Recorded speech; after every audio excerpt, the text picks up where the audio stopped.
All right, welcome in everybody. Thanks for being here tonight. Happy Friday night. Hope everybody's having a great one. We've got a great show lined up for you. As always, we never fail to disappoint, or we never disappoint to fail. Either way you want to look at it, we do welcome everybody in here. We've got some people watching over on X. We've got people tuned in on all kinds of platforms all across of YouTube as well. So thanks a lot for being here. We hope everybody's ready to talk about. We got some 3-eye Atlas updates coming at you. We're going to talk about sleep paralysis, lucid dreaming, and maybe a little bit about the old hag. I know nobody ever wants to see the old hag. We've probably all seen her before.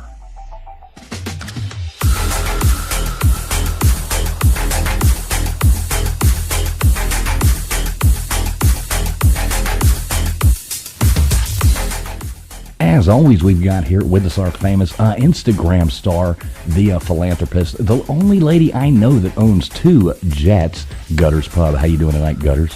Doing great. Glad to be back. Yeah, good to have you back, as always. Plus, we've got the country music sensation, studio recording artist KJ joining us again tonight. How you doing tonight, KJ? Hey guys, happy Friday. Woo woo.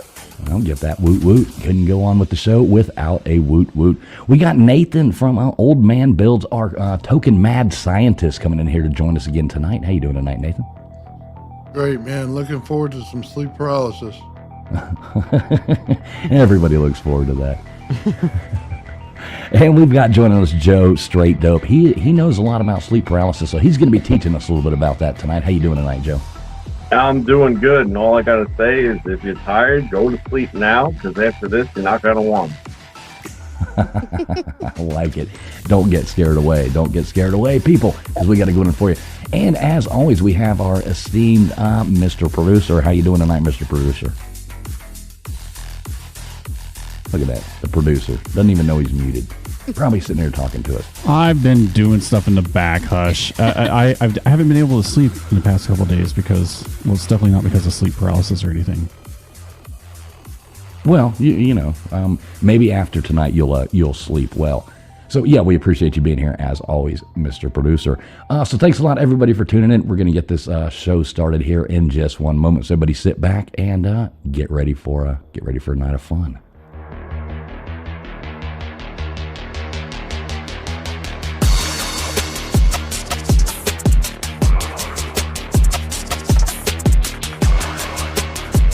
All right, we'll take a minute. We'll welcome in some fun people. We got Vortex coming in here. Good to see you, Vortex. We got Amy Lynn. What is going on, Amy Lynn? We got Troy V. Hey, good to see you, Troy V. Haven't seen you in a while. I was hoping to maybe see our Ohio State and Miami matchup. But, speaking of Dave Brown, the Bourbon Hunter, congrats on your Louisville Bird with Teeth beating my Canes. Love you, Dave Brown. Good to see you. Dozer up in here. Good to see you, Dozer, as always. We got Multi. Happy birthday to you. Wasn't it your birthday? I think so. I think it was Multi's birthday. Good to see you, Multi. Happy birthday. Dispatch Center. What is up, Dispatch Center? Good to see you up in here, brother.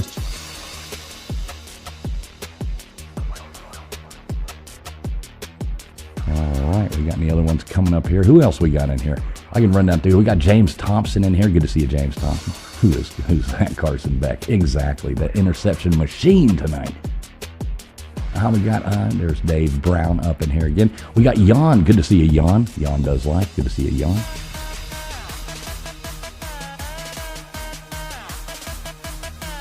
We also have Sun Honey. We got Sun Honey. Good to see you, Sun Honey. There you go.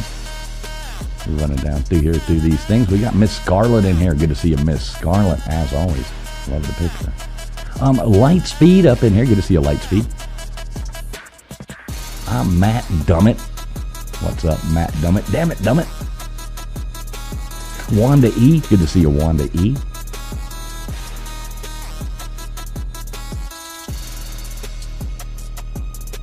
And Karen from HR, always checking in with us. Always good to see you, Karen. We are not misbehaving, I promise.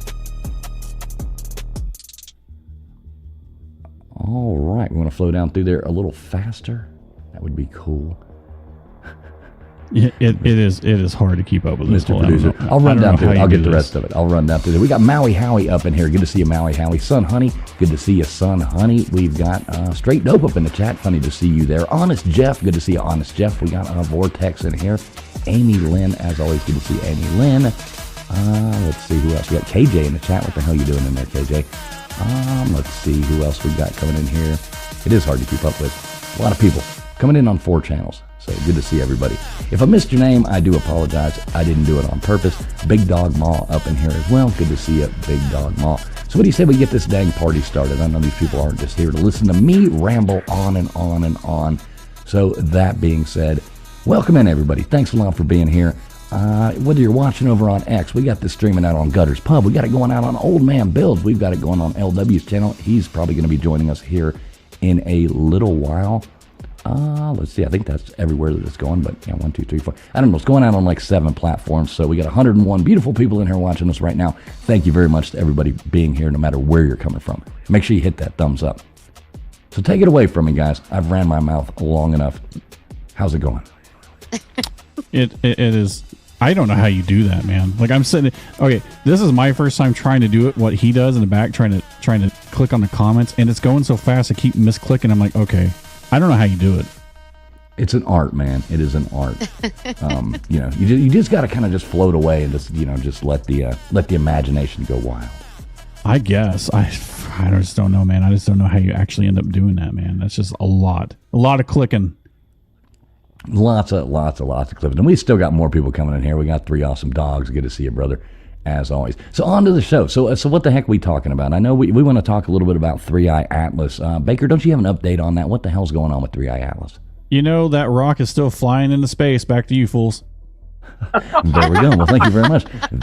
Just kidding. I think he does actually have some content to talk about 3i Atlas. I'm hoping so, at least. Okay, yeah. Cool. I got some. First, I want to give an update from our favorite, not my new favorite person to follow is AZ Desert Rider 26 over there on TikTok. he is absolutely on fire lately. He's been posting some bangers out there. I gotta share this out for everybody. So now is he that loony guy that we looked at last week? Oh, sure, yeah. Okay. Yep. Very eccentric. Has he started pacing around the room yet on his lives and saying nothing? Yep. Mm-hmm. Yep. So, anyways, this is the update. This is his latest thing. It's all connected. You know, it's always connected with this guy. He's going down some crazy ass rabbit holes. I tell you what, but here, just take a listen to this.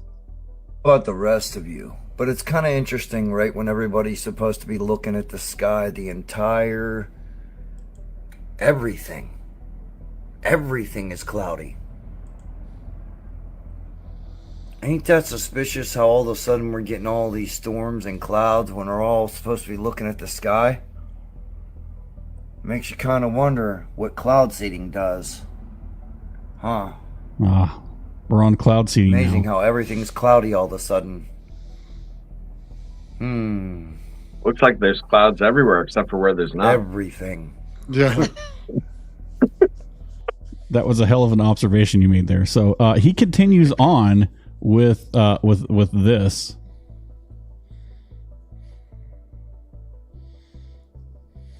Way to go, TikTok. Look at this. Look at this crap.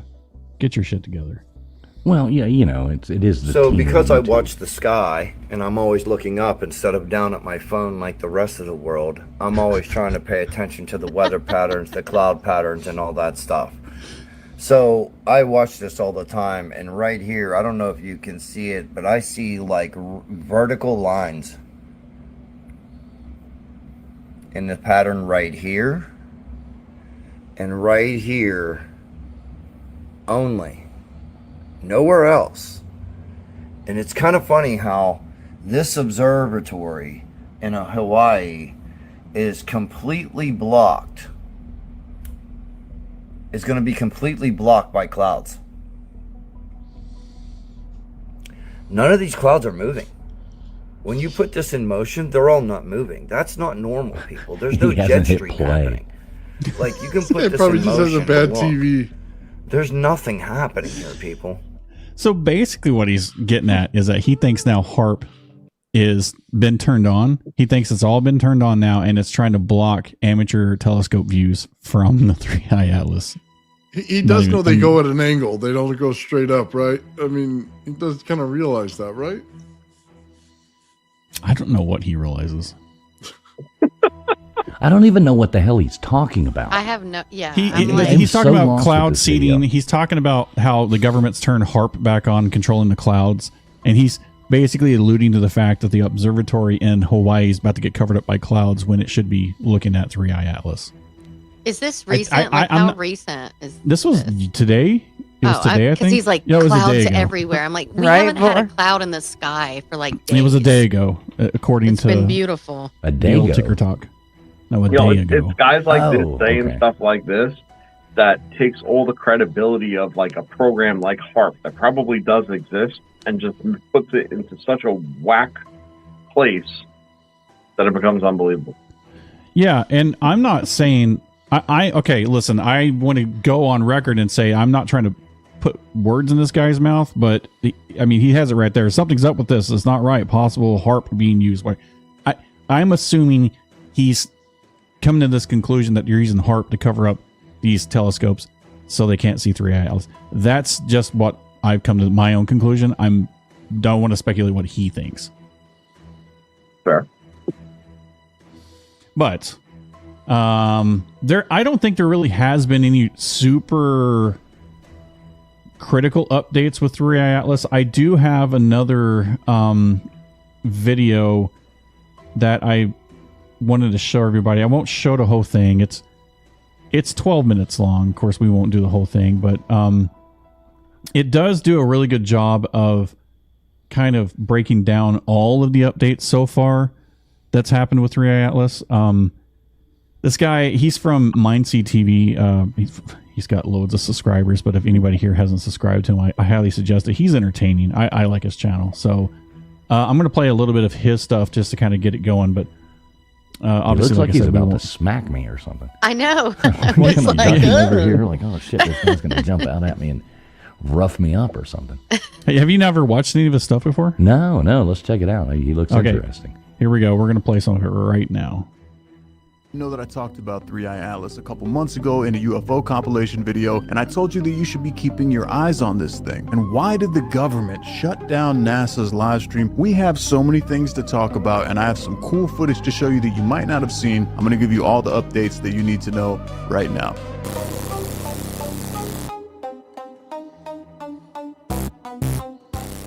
The government shutdown happened right at a time when 3i Atlas was going to be the closest to Mars where we could actually observe this thing. The government shutdown is stopping us from getting pictures of this thing? Yes. That's insane. That's insane. Now, does anybody else find it interesting? I mean, the conspiracy theorists are going out of control because the government shutdown happened, and then it just so happens that NASA goes dark. But I mean, there's other space agencies out there. It's not, I mean, America's not funding all of them. At least I don't think they are. Yeah, that's a good point. So it's like maybe the other agencies are withholding data. I'm not sure. Well, I mean, But, we have, China has a big, a lot of presence up there. I mean, I would think Russia probably still does. Japan, lots of other countries. They're not sending any, new data that I've seen. I haven't even looked for any of their stuff. I've just been kind of letting the YouTubers like Mindseed TV kind of fill me in on all of the goods that are happening. What I'm saying is I'm too lazy to go look. Okay, cool. But, let's continue. Humanity has an object coming close enough that we could observe it for the third time. Hold on. Does it look like his cat's been chewed on by a dog or something? Anybody notice that right there? Right there. Look at that. Look at it. I think some. I don't know why I pointed that out, but it just caught my eye. In our Look at that. recorded history, and they have a blackout. Nobody can look at it. Nobody can access it. How convenient is that? Just take a moment to let all that soak in. The third time in our recorded history, and the government shuts down, stop the public from observing this right at that time. Do you really think that's a coincidence? And what about the other countries around the world? Because we're not the only country with space agencies. China, Russia, Europe, If this is truly the third interstellar object that we've had come into our solar system that we could observe, you'd think that other countries would be broadcasting tons of live footage about it. It would be all over like mainstream news, but everybody seems to be staying silent. Everyone except for one, because there was a video that leaked from the European Space Agency. There's a ExoMars Trace Gas Orbiter orbiting Mars, and it captured footage of 3I Atlas. Now take a look at this. We have an object that looks like it's just flying through the stars, whatever. But here's where it gets really, really interesting. The footage doesn't look that spectacular at first when you look at it. If we slow this down and zoom in, there are some strange things happening in this footage. It makes some very strange shapes. All 6 pixels of it looks really I was going to say, revealing. Looks like an Atari game. I've seen better graphics on a regular NES. For real. It's got some good stuff he's smoking. Look, it's a ghost sprite. Ridiculous. Wow. I mean, I kind of feel like a lot of these folks are stretching, but it's content for him. It's definitely content. But yeah, I feel like some of these folks are stretching. But here, I'll play a little bit more of this because it does have a, I don't know. You tell me. It changes shape as it's moving. If you look, you could see lights around this thing in a square shape turning on and off as this thing is moving. Now, you guys remember last week how our buddy Arizona bike rider guy, he was talking about the armada of ships coming. Oh yeah. Oh yeah. I mean, this is the same stuff that people were talking about last week and how there's other objects coming with this 3I Atlas interstellar space rock. So, aren't they saying that it is made up of, was it nickel or something like that? So it's that it is shiny, and reflecting off, the light is reflecting off. It's made of different metals, and I think that also the comet tail is pointed the wrong way. I'm not claiming to be an expert on this, but I'm just listening to the other people on YouTube that claim to be experts on this, and I'm just like, oh, okay, well, whatever you say. Everybody on the internet's an expert.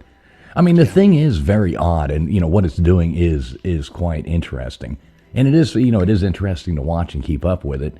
And I did see somebody said it's behind the sun right now, and it is, I think, still behind the sun. But are we going to be able to view this thing like in the night sky when it goes past Earth? Or no? There are amateur astronomers that are catching it with their telescope, yes, or have. But I still haven't heard. It's like ever since the government shut down, the whole idea of moving the Juno spacecraft away from Jupiter and having it intercept this, I have no idea where we're at on that. I still think that's the best idea I've heard. And then, of course, if it doesn't happen, you're going to have the conspiracy theorists out there saying, well, the government just doesn't want to see it. They don't want this information out because it's really what this is. And I don't know. Maybe we could put the IRS on it. I mean, that's the only government agency that's still working during a shutdown. Oh, of course, right. Yeah. You speaking from experience? No, thank God. All right. I'll play a little bit more.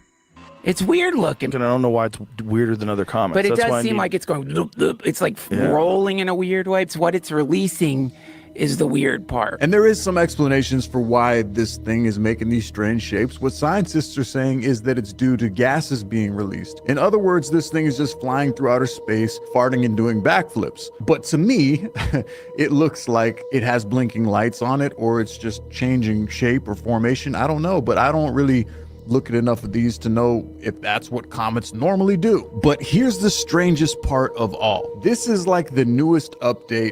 Scientists are now saying that 3I Atlas is flat. 3I Atlas, one of the most... Oh, God, here we go. The flat earthers were right. Oh, my God. So we got a flat Oh, us globetards are really fucked. I fell out of my chair. I love it. Yeah. Let's hear it. All right, we're moving forward with this. dazzling objects to enter our solar system ever. The object is super flat and it emits a visible glow even when sunlight is minimal. What makes it even more mysterious is that the light appears to come from within rather than from being reflected. Another unusual trait of 3i Atlas is self-illuminating pattern. The glow at the front of the object suggests that some internal energy source may be active. This could indicate either an advanced reflective composition or a form of energy output we have never observed before. So when we look at all the things together that scientists have been saying make this comet so strange, now they're saying it's flat, it's made of mostly nickel, there's no iron traces in it, it's been emitting a strange glow.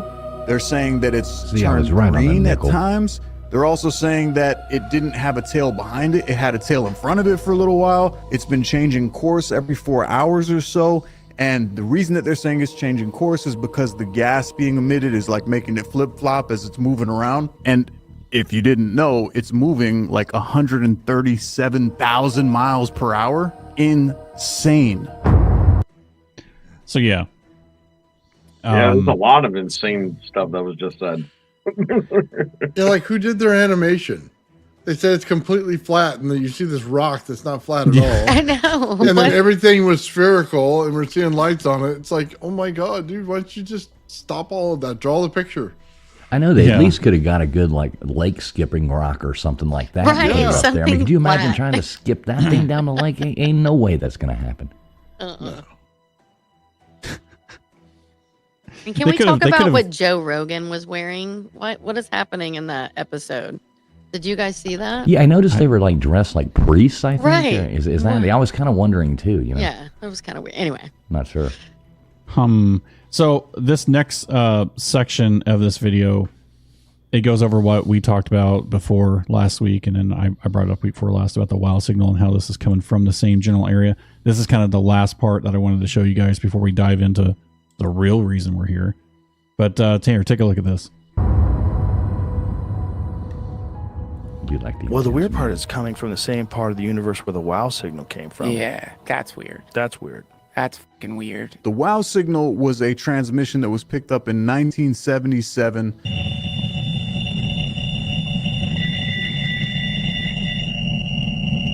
They picked up a transmission coming from deep space that lasted for 72 seconds. And the transmission replicated something like a radio transmission. So to get a radio transmission from outer space, from deep space, it had to be coming from somewhere. Like sending a fax.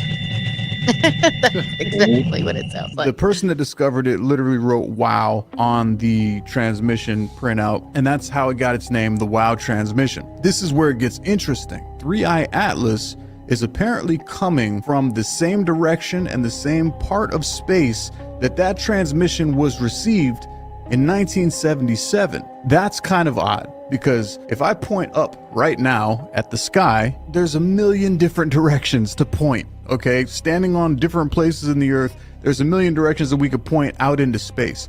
What are the chances that the direction that 3i Atlas is coming from is from the same direction that the WOW transmission was received, 50 something years ago now? That's kind of weird, right? And then you have people like Avi Loeb, who everyone is calling this guy crazy. They're saying he's a nut job. They're dismissing him. But he's been saying for so long that there's a strong possibility that this is some sort of technology. This is some sort of craft. There's too many anomalies with it. 3i Atlas could be.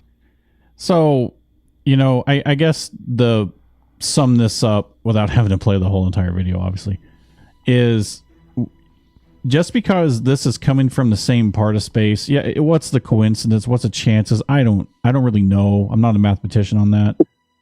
But there are a lot of strange things that are tied to this rock. And I think that's why a lot of people it's captivated a lot of attention. And in my opinion, it's fun, it's entertaining for me, but I don't think any of this has anything to do with anything. I think it's a comet. I think it's a rock. Can I get some commentary on the point, all the points this guy made? Because check this out. Your forward-facing tail Okay, anytime you have a large mass approaching the sun, it becomes subject, like we are, right, to the sun's radiation. That radiation is in a non-manifest state of energy until it interacts with matter large enough to make it come about. Okay, and that creates the energy at the front end of it, the way that it's coming, because it is coming toward the sun, right, until it's not. And that's the first kind of part of it. The second part of it is like the whole flipping motion. Well, if you're in space and there's no friction, there's no center of gravity, so to speak, that it's subject to. The thing was flung out at one point in time, it would continue that motion even along multiple axis points pretty much indefinitely until it's interrupted. There's simply nothing to stop it. I think that kind of says, because where's the evidence that it's emitting gas? There's no evidence of that. They're just theorizing that maybe that's why it's rotational. It could be a lot simpler than that. And then with the transmission thing, I mean, that's a little weird, I guess. But at the same exact time, if you received the signal from the origin that it was coming from, it's that far out, right? What makes you think that if it was coming from it, that now that it's close, that we wouldn't be receiving that signal more readily? It could have just been a fluke that they picked it up from it at one point in time, because the way that space transmission works is that everything's in a state of transient potential until it's received, right? So that's sort of where I'm at with all of it. I don't know. Like, I think it's a rock. I think it's interesting. I'm glad it's not going to like hit us or any of the planets in our solar system. I think that's pretty cool, you know. But I'm pretty happy that, you know, my tail is facing forward and not backwards as well. Amen. Oh, until you've seen somebody wear a bumblebee costume backwards, you know. Exactly. I saw that last week, and that was interesting. Well, anyways, that's your update. So there's your 3i Atlas update. Yeah. Nobody knows what the hell it is. We'll find out soon. Yeah, we're on the case. We'll figure it out. Well, it's nice to know it has lights, though. I mean, just saying. Yeah. Everybody needs a blow dryer.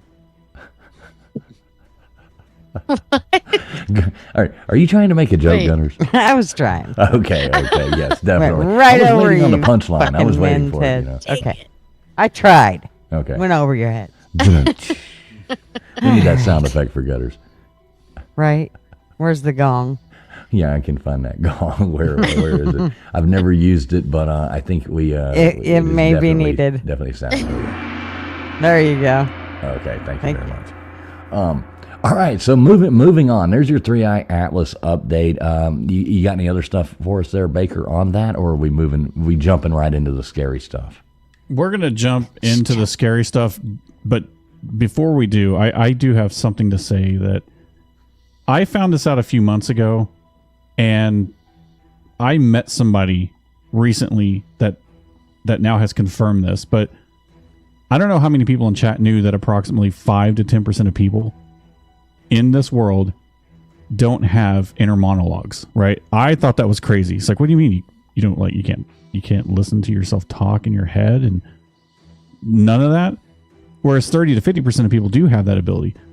But I just thought, okay, this is just some crap made up, right? No, I actually met somebody and he explained it. He explained how that worked. I'm like, so you don't like have conversation with yourself in the head, you know, like you're not like trying to work out a problem. You're not trying to like, you know, if you have something to do, you're not saying, okay, I got to do this first, and I got to drive downtown, I got to drop mail at the post office, and I got to go to grocery store and pick up something. You don't do that. Like, no, it's like they formulate words in their head, or they formulate images, and that's how they think. And I'm like, wow, that's crazy. There is a percentage of people that can do a combination of both, but I thought that this was completely wild when I found this out, because I never bothered to ask, hey, can you hear yourself talk? You know, I just figured, you know, like people like Gutters can always hear yourself talk, but yes, I thought everybody. I mean, could. I've been doing it the whole time you were talking.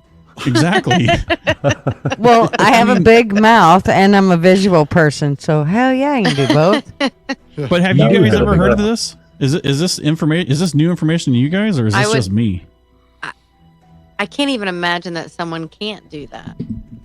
Right. It would almost seem like you're like a vegetable or something if you don't. Yeah. You're like, I'm jealous. I'm totally jealous of anybody who Right? doesn't constantly have this thing going in their head going, you're supposed to do this. You're supposed to do. Oh, wait, that's my wife talking to me. Sorry about that. Well, and when we're on this show, it's honestly me doing that to you guys. So come on.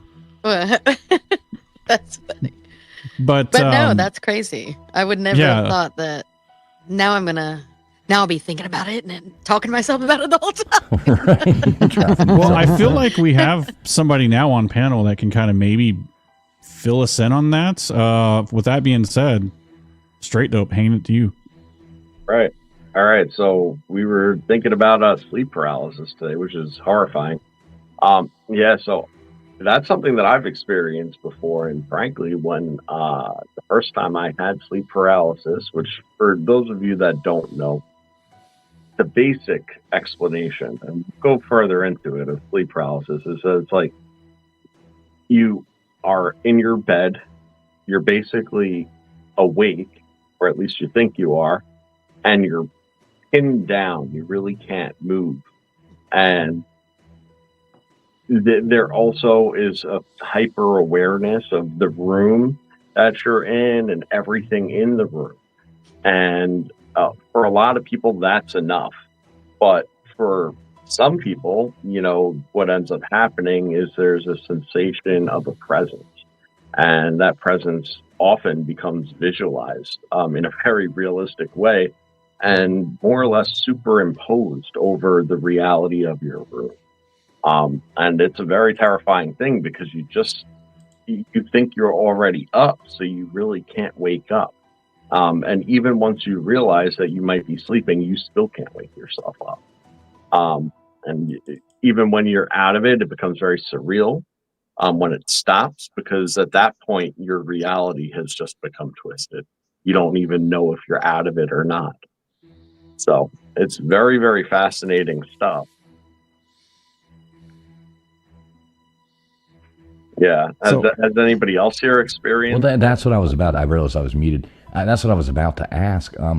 I've only had it twice.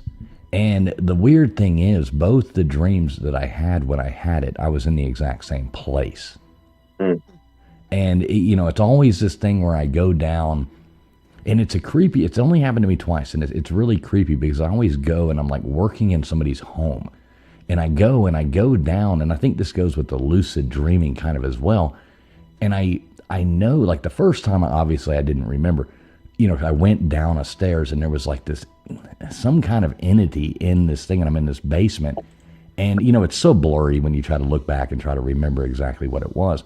But it was like this demon thing coming to get me. And I'm in this basement, and then, I walk down the stairs and I see it, and then I see this thing coming out, and the door's locked, and I can't get out. And I'm trying to get out the first time, and then, I'm sitting there, I'm like freaking out. And I remember that there's a door over here, and I'm trying to get to this door because it's not locked. Now, the second time, and then I come out of it and I wake, I was like in this cold sweat, panicking, I'm like, oh my God, and I'm awake the whole time. The second time, I remember going to the door and going and opening the door and starting to walk down the stairs and go, I know where I am. In my dream, and I went down, and the exact same thing started happening, and I managed to go to that one door that was unlocked and got out and woke up. And it really freaked me out. I've never had that since, but I'm always scared if I'm ever doing work in somebody's house or anything like that, then I'm going to go and I'm going to walk down into a basement and be like, holy cow, I'm in that basement. Like, no, I'm going straight to that door and getting the hell out of there. But yeah, that's my only experience with it. So here's the thing. Now, what you said is horrifying, but that's not sleep paralysis. The sleep paralysis is different because there's no question as to where you are. It's not this familiar sense. You're literally looking at the room that you are physically in. And right. I think that would go more with the lucid dreaming is what I was getting at. Yeah. If you were like somewhat in control of it. Right. I remembered the dream again. Yeah, I wasn't really going with the sleep paralysis, but more with the lucid dreaming. By the way. Yeah. But there's all sorts of weird stuff I could tell you about dreams and just that I've experienced and just how it comes to be. But kind of cut to the chase with the sleep paralysis. I'll tell you about my first experience. So I was laying in bed alone, and I woke up and I literally just tried to move and I couldn't, and that kind of freaked me out. And I felt like something pulling on me, and like it was like a very heavy feeling, like heavy gravity. That's the best way to put it, just like pinned down. And anytime I tried to move, I couldn't. And I looked toward the doorway, and in the doorway was this smoky apparition. It was like this wispy, smoky apparition. And I became like very convinced at that point after feeling this like tugging, because it was like not a physical tug. It felt like wind, but inside of me. Like that's how it kind of felt. And it felt like it was being dragged toward this thing. And I actually felt like, even though I wasn't really moving, I felt like I was being dragged toward this thing. And I could like feel it, like kind of wisping off, yeah, it was just very, very strange. And I was convinced at that moment that whatever was going on was real, because I'm experiencing it and it's full blown real. It's in my room. I'm looking around. It's everything that I know. And I was convinced it was like trying to steal my soul or something. Like I have no idea what was going on. I was just like praying to Jesus at that point. It was about all you could do, but you're also trying to get away. It started dragging me toward the door, like physically. And then I'm just like literally clawing my way away from it, and I would like make some momentum, and it felt like digging through the sand with your hands to move.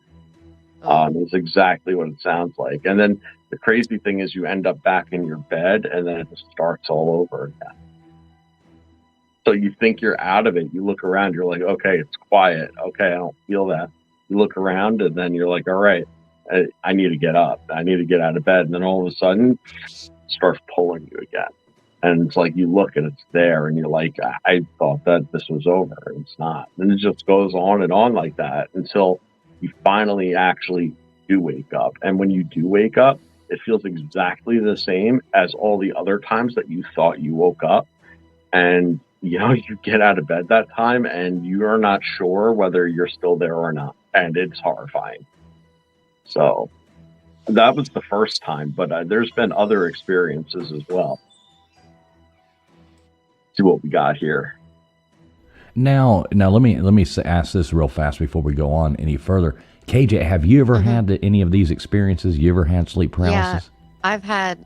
I wish I could remember details, but over a handful of times for sure. I'm pinned down in my bed and I'm trying to scream.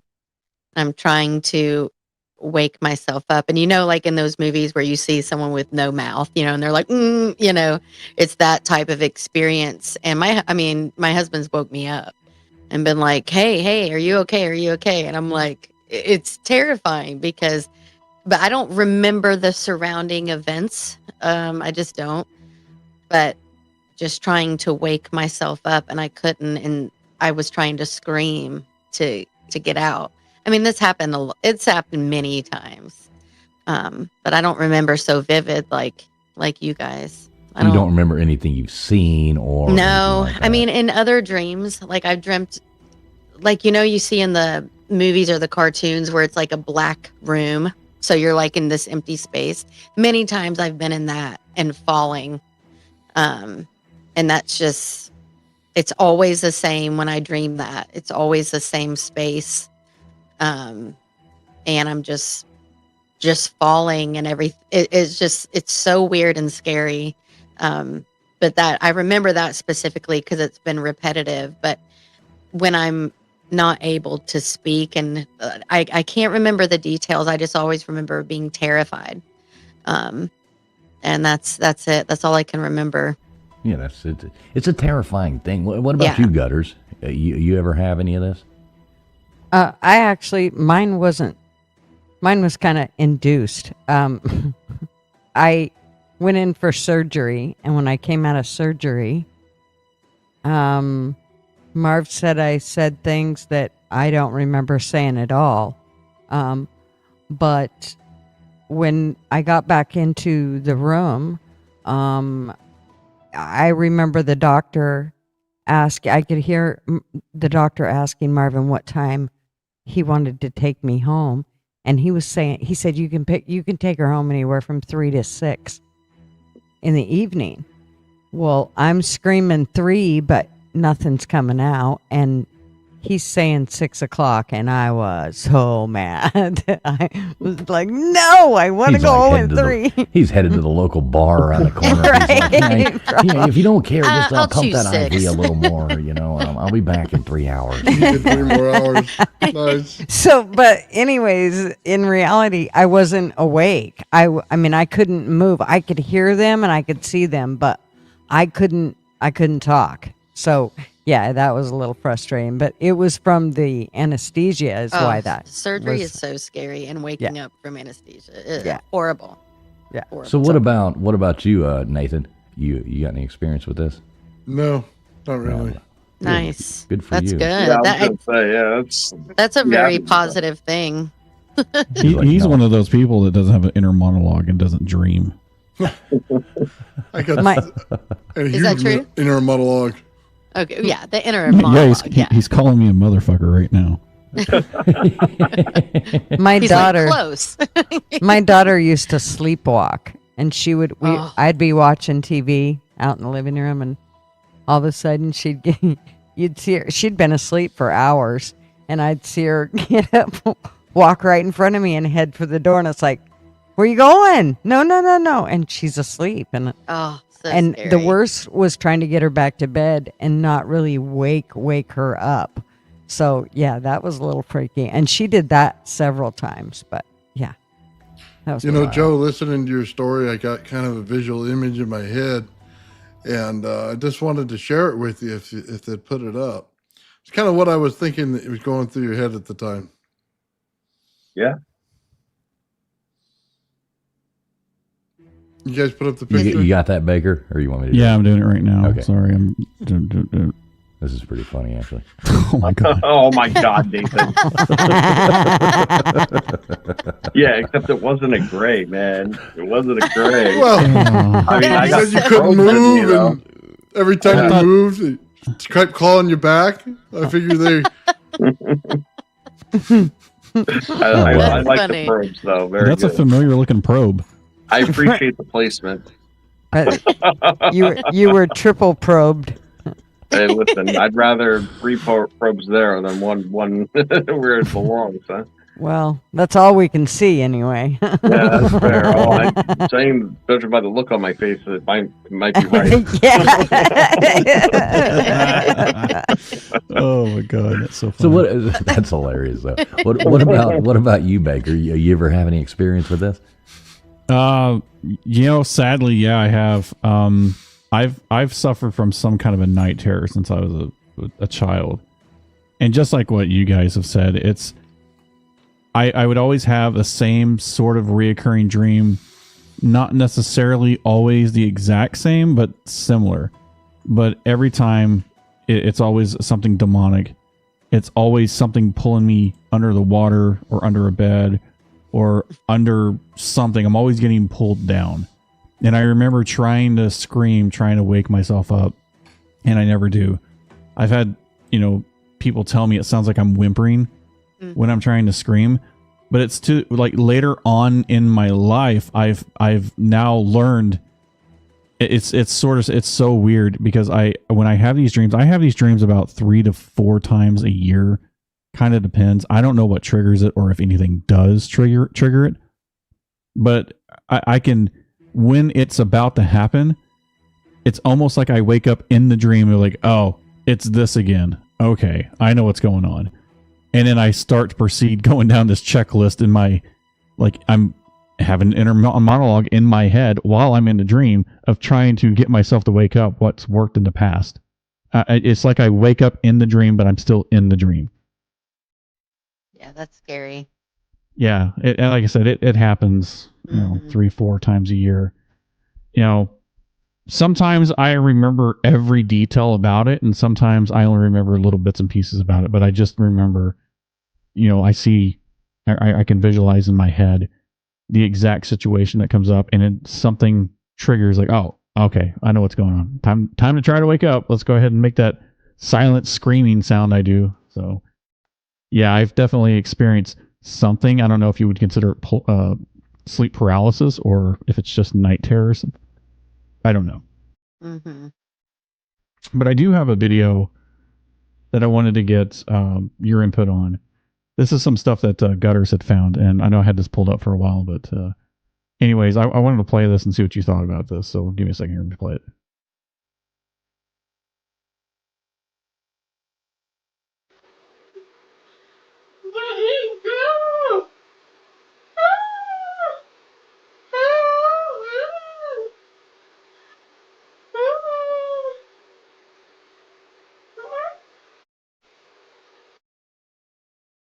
Is that her cat on top Yeah, of her? It's the cat pet's on like, top of what her, the hell is happening? but she's clearly making. It sounds like she's trying to scream and wake herself up. I don't know. What do you guys think? Yeah, that's what it sounds like. Notice no movement either. Like Mm-hmm. she's not moving. Yep, that's the paralysis part. Yeah. Right. Like, yeah, she just is. Maybe she just talk with her mouth. Like, I don't even see her mouth. She's trying to. Yeah. I Cat know the ain't poor trying to help cat's her, like, that's for sure. help me. Yeah, that poor They cat. try to help her at all. Yeah, Cat's I like, haven't- I'm sleeping, B. I haven't seen any of these, so Gutters, if there's something inappropriate in here, this is your fault. But here's another one. No, I didn't. Wait! What is that? What is that? Hey, put that down. Put it. Don't do anything with that. I don't know what that is. Hang on. I don't want you to do something that might hurt somebody. Oh, This kind of reminds me of my daughter. Like, where are you? Anything? No, looks good. Okay, look good. That's literally a failure of the, neurological system is what it is. They failed to shut her body off while she was screaming. Yeah. That's the problem. Yeah, that's weird. Mm-hmm. Yeah. Yeah, usually when you're trying to, now I'm telling you, when you try to do these things, I told you I didn't get there yet. But when, you're trying to keep your body asleep while keeping your mind awake, that tends to be the trick to these things. And it's also the cause of sleep paralysis, right? But that's the opposite. That she's asleep and her body is acting on it. That's dangerous. All right, here's the last one I'll show, and then we'll get back to it. Wake up, wake up, wake up. Something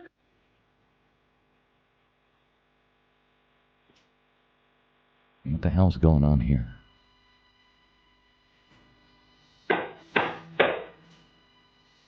but watch how there's no movement from him.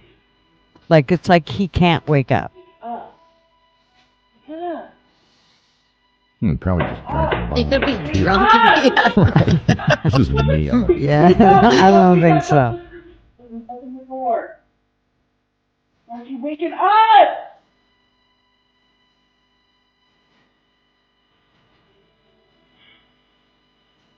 He like still has a cigarette in his Wake up! mouth. Wake up!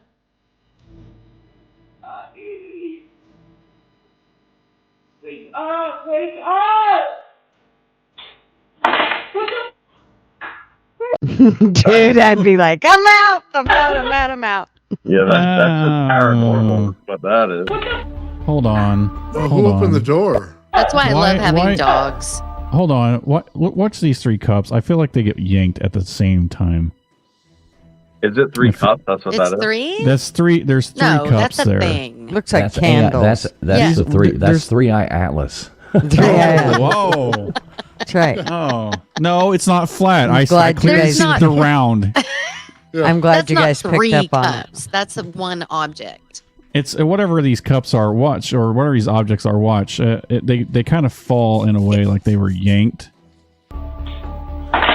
You see what I mean? Yes. Yeah. I know, but I want you to notice how he does not flinch.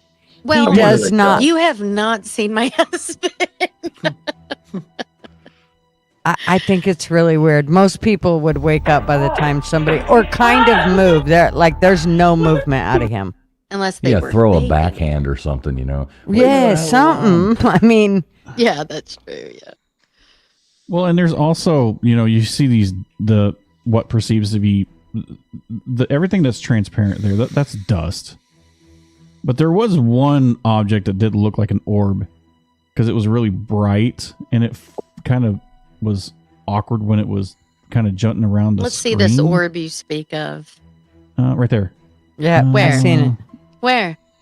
It kind of shoots down the left side. Yeah. Oh. It's a lot quicker than the others, but now that I think about it, it might be a bug. Dust. No, nope. That was weird. I don't know. Well, he might wake up if there was a probe. That's like the stuff that happens in Upside Down, Stranger Things, right? Where it's like falling ash, but it disappears. Oh, I love Here that I am. show. I'm dissecting this video because that's dust right there. You see how it's flying and I it's know, but going so fast? they're not asking. That wasn't their whole point. Their whole point was something knocked on the door. She could not get him awake. Like right there. You see that right there? What? You see that orb? This to me that looks like an orb. Okay, let's ask the ultimate question. Why are they filming themselves sleeping and doing this? I already had that question. Well, I mean, Like we have cameras around our house. Hey, we don't. There's no judgment here. Like absolutely. It's a man and a woman, and they both identify we're good with it. Anytime things like this are set up that perfect to be staged with the 3 cups right there in the thing, I call BS. Yeah, Maybe. I don't know. I didn't BS. like it. Like as far as being real, BS. entertaining though. Yeah. Mm-hmm. Realistic. Yeah. The other didn't ones wake I up. was I mean, I don't more think I would have woken up interested either. in. I don't know that. I like looking at those kind of videos and then breaking it down. So you guys just kind of went through the mind of me while I'm looking. I was like, what the fuck? No, what the fuck? No, that's not real. I like doing that. Yeah. Now you guys know what I do when I get bored. So that's what you do when the what I voices in your head stop talking to you. When he wants to argue with somebody that can't When I wanna argue back. Yeah, exactly. Bullshit. Bullshit. That's funny. I like it. Yeah. That's a good thing. All right, so back to topic. Straight dope. You got more on this? Let's I let's do. hear it. Right. So I'll give you a little backstory on it, so it starts to make more sense. Right. So after that, real quick, I hate to interrupt you, but I don't know how you say this. Saline Dunn. Yeah, the entity. I remember seeing that when I was young. I remember that movie. That was there was that one scene in there. As a young kid, it was like kind of the hot scene in the weird movie. Yeah, I remember that movie. That's yes, my the Canadian girl, and I don't know what the entity it's is. Kaylin. Never heard of it. Yeah, Kaylin. Yeah. So anyway, yes, I remember watching that movie. Sorry about that, straight dope. all good. Yeah. So after that first time that it happened, it actually happened a couple of times after that in short order. Like I don't remember if it was exactly like the next night or the couple nights following, but it happened like 2 or 3 times in pretty short order, and then stopped. And man, I'm glad when that stopped. That's what I'll say about that. But years and years pass and whatnot, and there came a certain point, where I started, trying to learn meditation. So I learned some different meditations at first, and it starts off pretty simple and peaceful, where it's just like, oh look, now I could calm myself down. Oh, I'm able to get my breathing under control. I could reduce my heart rate in half the amount of time if I'm in an excited state if I want to or whatever. Right. But the further you kind of go into these things, and the more you practice, the more control you sort of get over your entire existence, you know? And what you start to realize, the deeper you get into it, that a big part of the meditation is about like body asleep and mind awake. And the whole purpose of trying to do this is to get your conscious mind and your unconscious mind to kind of link up and work with each other while keeping your body in a still state, because your body is actually probably like the thing that is, you know, your you know, the thing that weighs you down in these higher level experiences, right? So if you could just kind of let go without the confines of your body, right, then all of a sudden you start to realize, man, I could get into some profound realizations, experiences, and so on. So I went down that road with it. And with that, what I ended up realizing is that a lot of the meditation type experiences that were very similar to sleep paralysis events. The only difference realistically being that I was able to actually, you know, go higher than just being stuck in my room, but the body is still there. Now, the problem with this is that when you open up these doors, especially if you're none the wiser, you really leave yourself susceptible to actually experiencing sleep paralysis events on a more regular basis, because you go, anytime you enter into a sleep state, you know, your mind just keeps kind of going, and it's in like full conscious control despite the rest aspect. You know, then I started getting these events again, and they were horrifying once again. But once I realized what it was that was kind of happening, I realized that you could actually control these things. And that's what's crazy. So there's like, I don't know what the numbers look like. I never really researched it all that deeply, but my understanding and something that I experienced is something called exploding head syndrome, right? So you get into these states where and we've all experienced it, but we all have natural mechanisms to keep us out. So if you're in that state where you're relaxed and you're falling asleep, but your mind is still awake, you could feel yourself kind of like fall into the sleep, but then like you get startled out of it because you're still conscious, right? So you'll like jerk or something like that, right? Right. Well, sometimes, you know, it's associated with a sound or something like that. So like for me, it's like a static, like a something like that, right? And that's me falling into it. Most of the time, that's enough to jerk me out of it. But once I realized that, well, no, if I just actually let it happen and kind of embrace it, well, then you fall into a sleep paralysis state. Okay, but you're not afraid of it because you've caused it. And then you could actually get up and wander around. It's pretty interesting. You know, it's like really crazy stuff. But yeah, I've had this happen to me involuntarily after that a couple times too. And I've seen like some interesting stuff that I didn't even know what it was until after I saw it. Like I saw like a djinn one time. That was pretty crazy. Like I was just laying in my bed and I was like, oh, look, a black flame. Hey, how are you? And like literally like, What did you call it? What was that? Like a djinn, like Jin. It's like it's where like a genie comes from, like the whole myth of a genie in a bottle, that sort of deal. Like the same thing. Yeah, so pretty crazy stuff. But the whole thing about if you feel yourself falling into it, you could actually control it aspect is really, really crazy. You know, if you literally have to consciously say, this is happening, let it happen. And then it just, you know, it's really profound, you know, when you do. I've gotten up and wandered around all over the place, like while I'm still laying in my bed. It's very strange. Yeah, that is weird. Oh Yeah, yeah. I'm so confused by it. So you're talking like deep meditation state. Oh yeah, like very deep meditation state. But yeah, like you could, you're on the cusp of an out of body experience when you're having sleep paralysis, and your conscious mind does not know how to cope with it.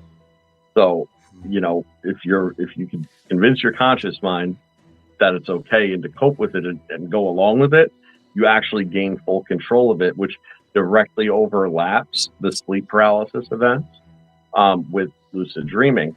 Now, the difference between sleep paralysis and lucid dreaming, even though they don't really seem super related, they kind of are. One is local, like the sleep paralysis event is always local. So it's where your physical body is where the start point sort of is. And, there's sort of a tether at that point to a certain degree to your physical body. Now, when you're in a lucid dream state, you're in a dream, but you're aware and in control, so you're able to steer it. And that's something that I've experienced too.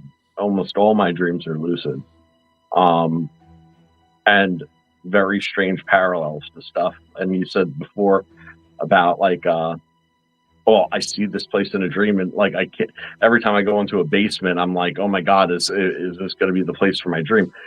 I could tell you matter of factly that like I have experienced very specific places in dreams that I have no familiarity with whatsoever. None. Not even in the dream.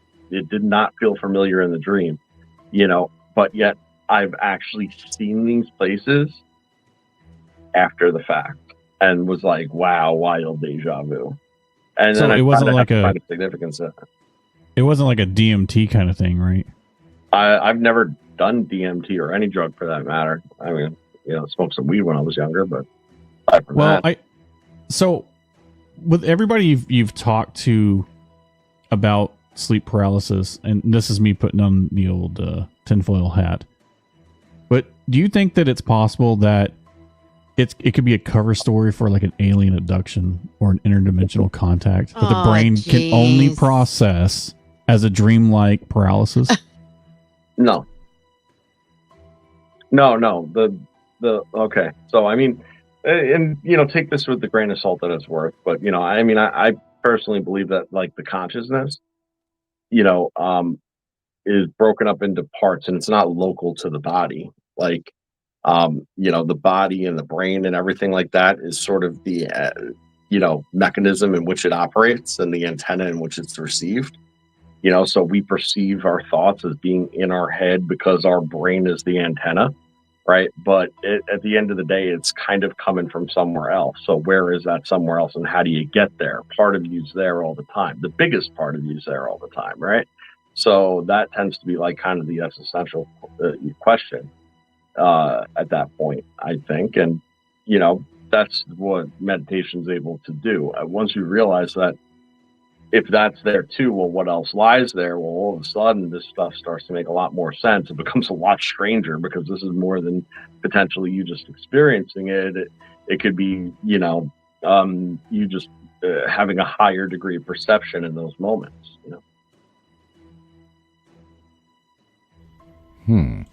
I just couldn't I have such trouble relaxing. Like truly relaxing. And I took an acting class one time in college and we had to lay there and there's like completely relax your body. And like, it was so hard for me. And I realized like what a intense person that I am. It's just, I can't imagine ever being so in such a deep type of meditation to where I could. I mean, that's just, I couldn't even imagine. I mean, I think like anything else, it would come naturally easier to some people than others, but it's one of those things that it, like anything, is a learned skill. That's all it is a learned skill. I mean, right now I feel like so it's just right. Honestly, the topic that we're discussing is a little bit of a tense one in the first place. Soul-sucking apparitions, out-of-body experiences, all this stuff. But I'll tell you something lighthearted that would make you feel a little better. I had this dream that I was in like this RV, that I thought was an RV, and I don't know what I was doing there. All right, and this RV, the person that I was with that I knew, but I don't know who. Like they were familiar, but I don't know who. Was like, oh yeah, well, it was Gutter. It might have been. Why don't you show me around? So I was like, show me around the RV, you know, and we're like in the front of this thing. So I get up and like I walk, and there's like a hallway. And I'm like, well, that's crazy. This is an RV. And this RV just like went on and on, like the size of like a trailer. Okay. Like literally a trailer. And it was crazy because it was like a 70s, like 60s, 70s time capsule, like with like green carpet and like wood paneling and like a wood burning stove with like a stand ashtray and like old ugly chairs and like bad drapes and like the whole 9 yards, right? And like then they're like, oh, and you want to see the kitchen? And there's like a kitchen, and I was like, yo, how is this an RV? This is like, how's this thing drive down the road? And then it had like multiple bedrooms and like a full bathroom. And there's like this everything was super specific. There's like this one bedroom where it's like this guy's guitar and then like his music and stuff. And sounds like eating mushrooms at a Grateful Dead concert. Actually, it sounds like right? sounds like you're explaining in an RV that I've seen on one of these RV shows, and that they've redone the entire, and they've made it like a double-decker bus, and so they have like 2 levels to it, and and they have like 7 kids that live on it with them, and something like that, right? Yeah. So hold on, so I had that dream and it was super rad, and I was just like, yo, this is such a weird dream, like it was so random, and I remember so many specific like things about it. And then like I was literally about 2 weeks later, I want to say, I was literally on Facebook Market or whatever, and just like looking for something random, and then just out of nowhere it came up this trailer for sale. It wasn't an RV, it was a trailer. And I saw the main picture, I was like, what the hell? That looks so familiar. Like I clicked on it, I was like, oh my God, this is it. I had to save the pictures. It was mind blowing. Like it was it to the T, every last detail of it. For the most part, like I was like, it was just wild. You should have went and checked it out. Yeah. Another time I had a dream, it was like this random park or whatever, and there was this hyper specific like pond looking thing that was fenced off in this very specific way with this very specific fencing with like bushes all around it and this narrow ledge all around it, and it was like a fake pond. It was like concrete, right? That sort of thing. I saw a YouTube video that I stopped and had a screenshot because there it was, probably about a week or 2 later. I try to find the significance in these things and I simply can't, but it's just super strange. Yep. Yeah, the whole topic is strange. Mm-hmm. So what about like with like the old hag, syndrome and stuff like that? Everybody's always talked about that with, it being the same people seeing the old hag, you know what I'm talking about, right? Yeah. I got divorced 2 years ago. I like Wait, it. did we marry the same person? Nice. Probably. That's that actually really funny. You got to get some buttons. I'm telling you, for stuff like that, right there. Yes. Just ching. Seriously. Wow. That's pretty funny. Now, Baker, did you fire up the phone lines? Yeah, the phone lines are ready. Woohoo. I want to see. I'm curious if anybody's going to call in and talk about their experiences with possible sleep paralysis, or ask us some questions. I mean, don't be afraid. Call in. Well, there was a bunch of people talking about their different dreams and stuff. So hopefully, don't be shy. Dude, call in, bruh. There's people in the chat talking about their sleep paralysis and all this stuff. So we know you got them. I'm gonna bring them. We know you got them. All right, Baker, do you want to give the rules? Explain how the call-in line works, or what do you want to do there? As always, yes, I'd like to give the rules. Who would I be if I didn't do this? Baker and his goddamn rules. Gosh. Yeah, that's right. Hold on, let me get my checklist out here. And at least cam up so that we can see you when you do this, and put your glasses down on your nose so that you look like you're serious. I gotta go get my powdered wig first. Be right back. You get my powdered wig. No, same rules apply as if you're calling into a radio station. please, for the love of God, don't talk to us on speaker. It echoes, and also there's a delay. So just keep that in mind. We tried, at least on the panel here, we keep that in mind that there is a second delay when somebody's talking on the phone to us. So keep in mind, none of us are professionals here. We didn't quit our day jobs. So with that in mind, don't talk on speaker. If you're international, sorry, you can't call in. And the phone line is 775-644-0664. Yes. Right. If you look at the stream, right up there on the top right is up there flashing by our burned out open sign phone lines. Open 775-644-0664. Anybody's welcome to call in, tell us about their experiences. I did see a lot of interesting things going on in the chat. Who is it saying? Sailing done there. It's Kaylin. Don't be shy. You're more than welcome to call in. We don't bite. Mellow Alchemist wants to know where Crispy Treat is to call in. Oh, yeah. Oh. Okay, so the one thing I want to say is when you call in, if it's busy, if somebody else is already online and it's busy when you call in, you just need to call back because he does that so that you're not just sitting there beeping and we can't hear what everybody's saying. So if you call in and somebody's online, you have to wait till they're off and then you can call in because it'll just tell you that it's busy. So just keep that in mind. Thank you, Gutters. Yes. Thank you for explaining a busy signal to people. Well, no, it's just the fact that most people did not call back. So I know. We get a lot of missed calls when people call in. But anybody's welcome. Call in. There's the number. I'll say it one more time, 775-644-0664 for you people in the back. There you go. Anybody want to call in, tell us what you think about it. So until somebody does or anything, we'll just keep talking about it. So, Nathan, you've never had any experiences with this. Straight Dope sounds like you've had a lot. Baker, he trembles or something, he said. KJ screams in her sleep. Gutters, just goes and, Marv drops her off to get some random surgeries done now just so he can go to the bar. I've never had a whole lot with it, but it is a scary process. We were talking about the old hag thing, earlier I brought that up. That's like one of those things that went viral when a whole lot of people kept seeing the same thing. Joe, do you know anything like really about that, like that whole topic? Yeah. I mean, I know that after I had my first situation, I didn't know anything about it or even what it was called or anything.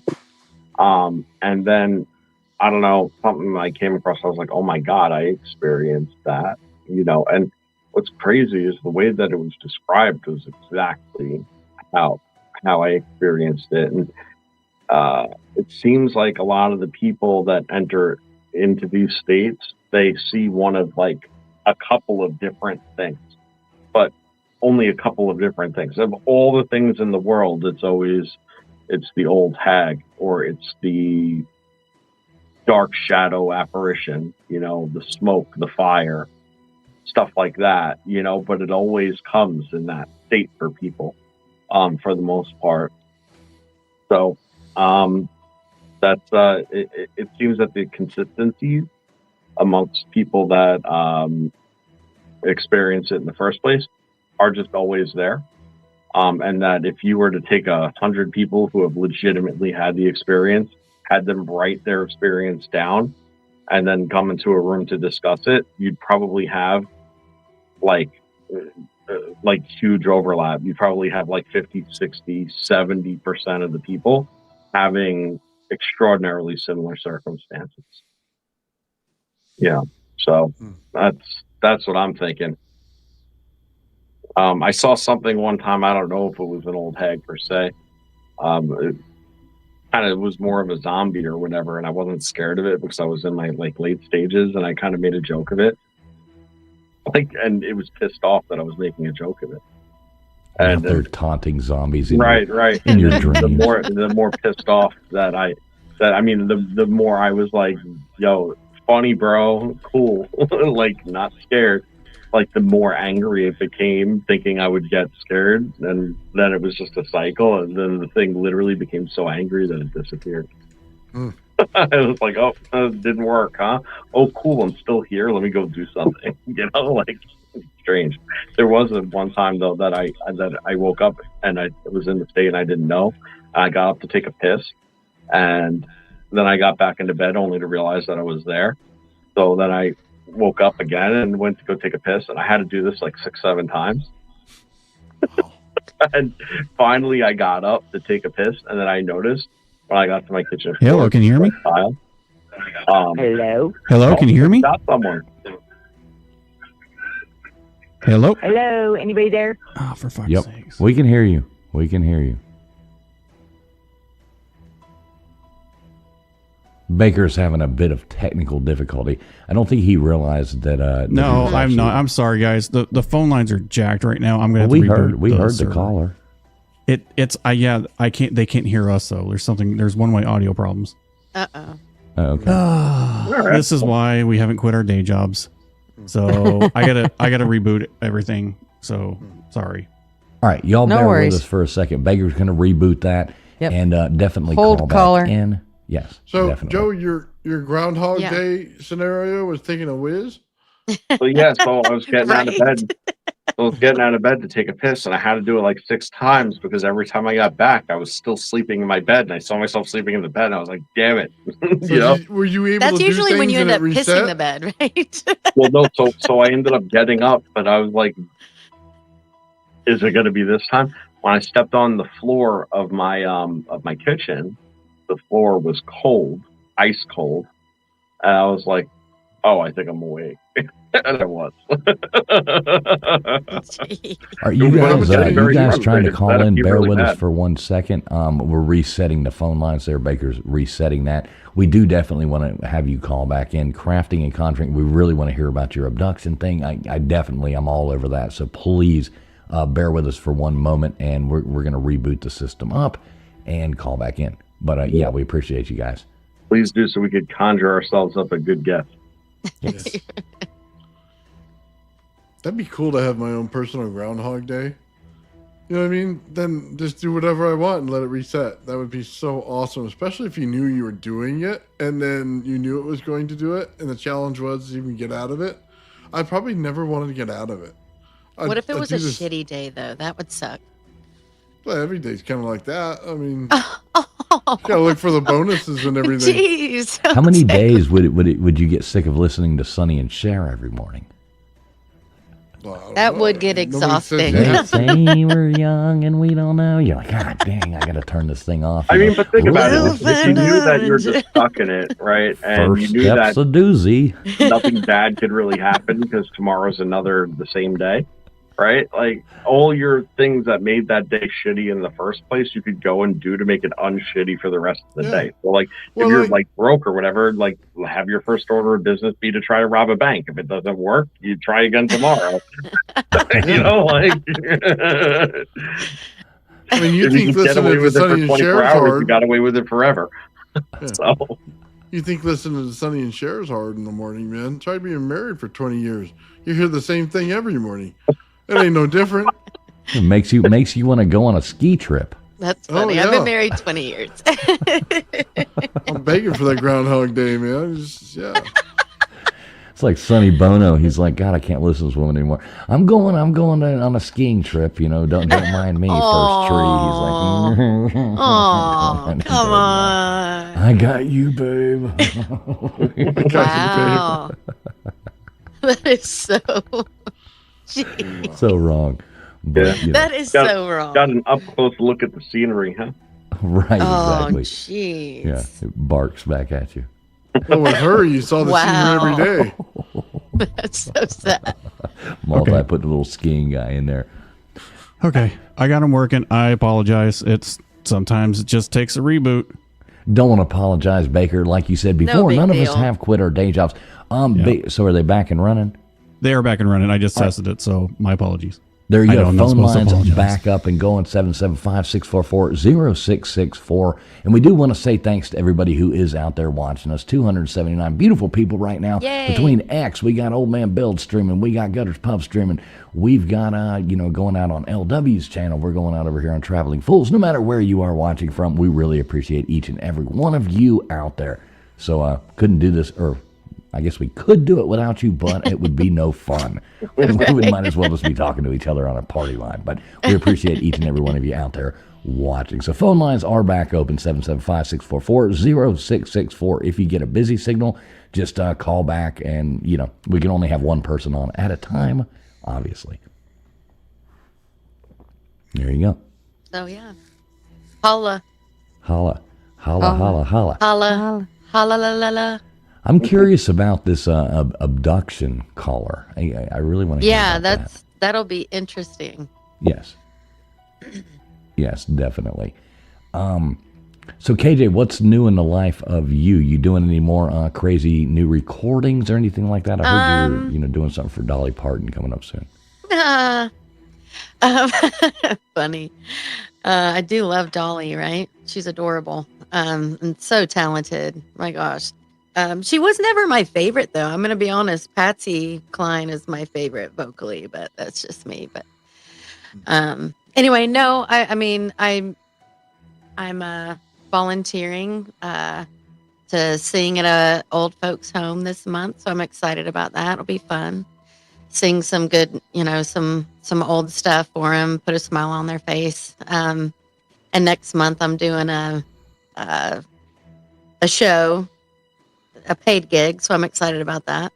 Oh, nice. Yeah. Yay. Yeah. You see this right here. Vortex says, I wish this show is a little sooner. It gets late here in Georgia.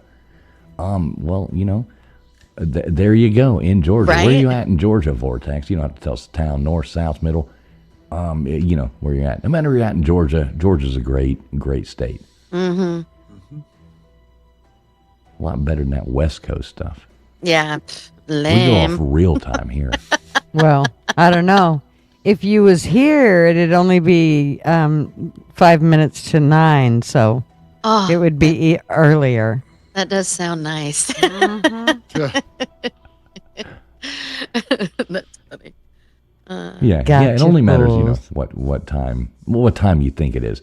A lot of times I like to just Alatoona pretend. Lake. That's interesting. Oh, Lake Altoona. That's a pretty place right there. Isn't Altoona? That's over there by outside of Woodstock, right? If I'm not mistaken. Over there. Yeah, I did some. We used to go to Lake Altoona. We would go like water skiing and doing all that kind of stuff. Fun. Pretty lake. Not real big. Small. But pretty. All right, well, there you go. You people who tried to call, who you calling, you people? But you people who tried to call in earlier, phone lines are back open according to Baker. So, yeah, go on ahead, call back in. We want to hear your stories. Yes, call again. We need to conjure up another guest. Right, exactly. Otherwise, we're going to talk about, wakeboard. Oh, there we go. We got a caller on the line. Yay. So we'll let Baker take it away here. This is his Yeah. thing. We've got Gypsy. She's calling in from Oregon. Gypsy, you are live. Hello, everyone. Gypsy here, calling you from Oregon. Well, Hey. hello, Gypsy. Good to meet you there, Gypsy. Thanks for calling in. What do you got for us here Let today? me turn. Hold. I'm gonna turn my phone down so I don't. You see, because it'll confuse me hearing you both on the phone and through the phone. Okay, we're good. All right. What would Well, you guys Gypsy, like to we're know? good. So tell us about your experiences. We're all ears. Okay, well, if I was to tell you about my experiences, it would take you several days to hear them. So I'm just going to give you guys my last one, All the right. most recent, which was even then a few years ago. I was camping here on the Oregon coast with a friend of mine behind Cape Perpetua. It's one of the landmarks here on the coast, and we weren't in a campground. We were just camping in the woods, primitive camping. So we had our own little fire ring, and then space for our tents up under a stand of fir trees. And there's like a short little driveway off the main road into this little camp area. And it's way up on top of the mountain. It's almost to the very top of the backside of Cape Perpetua. And it was just me and this young guy. He had his own tent. He had his dog with him, and it was me in my tent, and I had my 3 dogs with me. Okay, I had it's important because you guys were talking about this guy being asleep and not waking up, and that's why I wanted to tell you this story. I had a yellow Labrador. I had a mixed, mid-sized. He's just a mutt. And then I had my Chihuahua. Okay, and then my friend, he had a young Labrador with him. All right, so about 11 o'clock, we turned in. We went to bed. The evening was completely uneventful until then.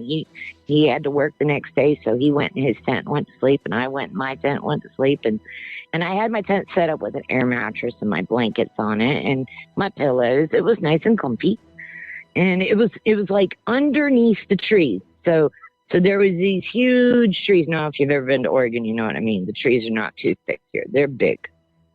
So the bark is big, okay? And it's pitch black under there.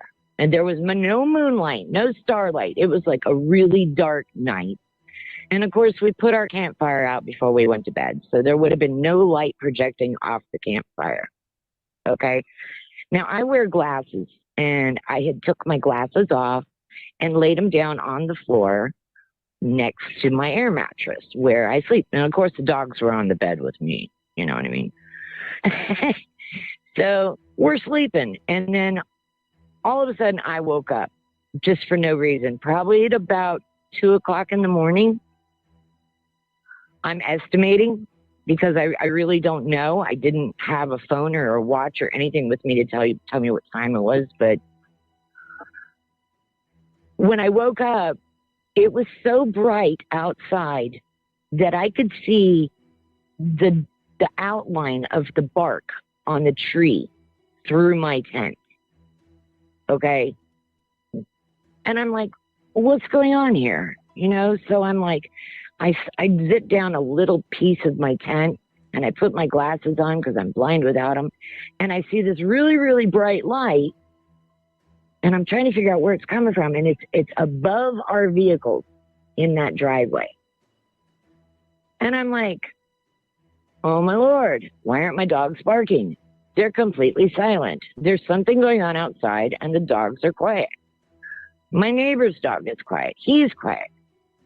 All of a sudden that light started slowly moving from one spot in the driveway down the driveway, like it was moving away from me. I thought it was moving away from me. And I'm like, okay, maybe I can breathe a little easier, but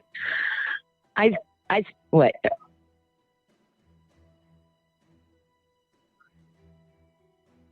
Oh, what happened? Oh, no. Anyways, so I tried to wake up my friend. I started screaming to Jesse, wake up. And I'm calling for his dog. And at the same time, I'm shaking my dogs. And I'm trying to wake up my dogs. And they would not wake up. And that was pretty much the last thing I remember until morning. When I woke up the next morning, my glasses were underneath me. I was laying on them. So I know this happened because my glasses were crushed. So Jesse has no memory of anything happening that night. Never could wake up the dogs. They were fine the next day. And I ended up with an enormous headache the next day. I get migraines quite a bit. But that was my latest, the one that I woke up in the middle of. So, did you, when you woke up, any physical injuries or anything like that? No, but my glasses were messed up. And I had a major migraine. Oh, you know what I mean? Oh, I don't know if you know what a migraine is like. Oh, but yeah, a migraine everybody is knows where what a your head migraine feels is. like it's going to explode. I didn't have any physical injuries, not this time. Oh, wait a minute. Oh, wow. Now that you mention it, I had a spot right on my right temple. And I thought at first that it was a mosquito bite, but there's no mosquitoes up there. I'm wondering if that was a remnant they left on me. Now that you mention that, I didn't even think about that till just now. That's weird. Well, the weirdest thing to me is your dogs Weird. wouldn't wake up because dogs are like, Right. you know, as soon as you That's not move, the they're first like, time we've had that happen. that's interesting. So how many of these Yeah, experiences have you had? It started in 1976 when my whole family followed them down the road in Central Florida, where we ended up in a traffic jam with all of our neighbors, sheriffs from three cities, fire department, Forest Service. Everybody followed this thing into the woods. So I've been dealing with this my entire life. Well, it was Central And Florida. actually, no, I'm just kidding. if you want to check out some of what I've got, I just posted a video. As a matter of fact, it should be done uploading right now on my page that you guys should check out. There's actual documentation. I'm hoping YouTube posted it. I actually have a dossier that was smuggled out of the Pentagon. Oh wow! Back in the late 80s, and yeah, that was when it was smuggled out. But the documents I have are dated 1947. So do you have what happened do you in have these 1947, documents? right? Do you have these documents on your YouTube channel? There's a few. Oh, that's Yeah, cool. I didn't How put would them all out there. people explain to us how people would find? This is going out on a bunch of different streams, so I don't see your link. But what is your on YouTube? Crafting and Conjuring. Okay, so this is, somebody did ask if this was Crafting and Conjuring. Yes. Yes, so this is Crafting It and is. Conjuring. So yes. Okay, cool. It is. It's Crafting and Conjuring. And I drop little bits and pieces along the way in all my videos because I have so many stories, but they're not really stories, they're memories. These are things that I have encountered and experienced. And I wanted to get my word out, and I've been silent all these years because the timing wasn't right. But 3i Atlas is on its way, and it's time for people to understand what's going on. In my opinion, 3i Atlas is a mothership. So you believe 3i Atlas is actually a ship coming? I do. Okay. I like that too. A lot of people do, and that's going to be really interesting to see what happens with it. Okay, I'm gonna let you know. I already put it in the posted it in the channel. I'm a psychic medium, and I have been since I was a child.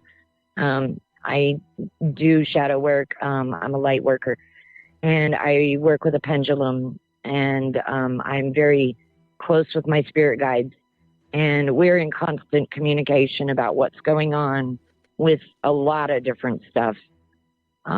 So it would be a good idea to contact me personally if you guys have more questions. There's so much I know, and I can't put it all out there all at one time, literally because it puts me in danger. Yeah, I'm going to definitely have to check out your YouTube channel. Are you viewing from, which channel are you viewing from? Are you viewing from? Who am I watching? From mine. Gutters. Okay, why, Gutters. I'm watching Pub. Gutters. Okay, I just cool. subscribed I'm to friends your with Gutters. page. Okay, cool. Yeah, I'm going to have to make sure I Yes, sub up I your think page. I'm Gutters going to is check on out my your page. stuff. Yeah. Yeah, I just posted one today.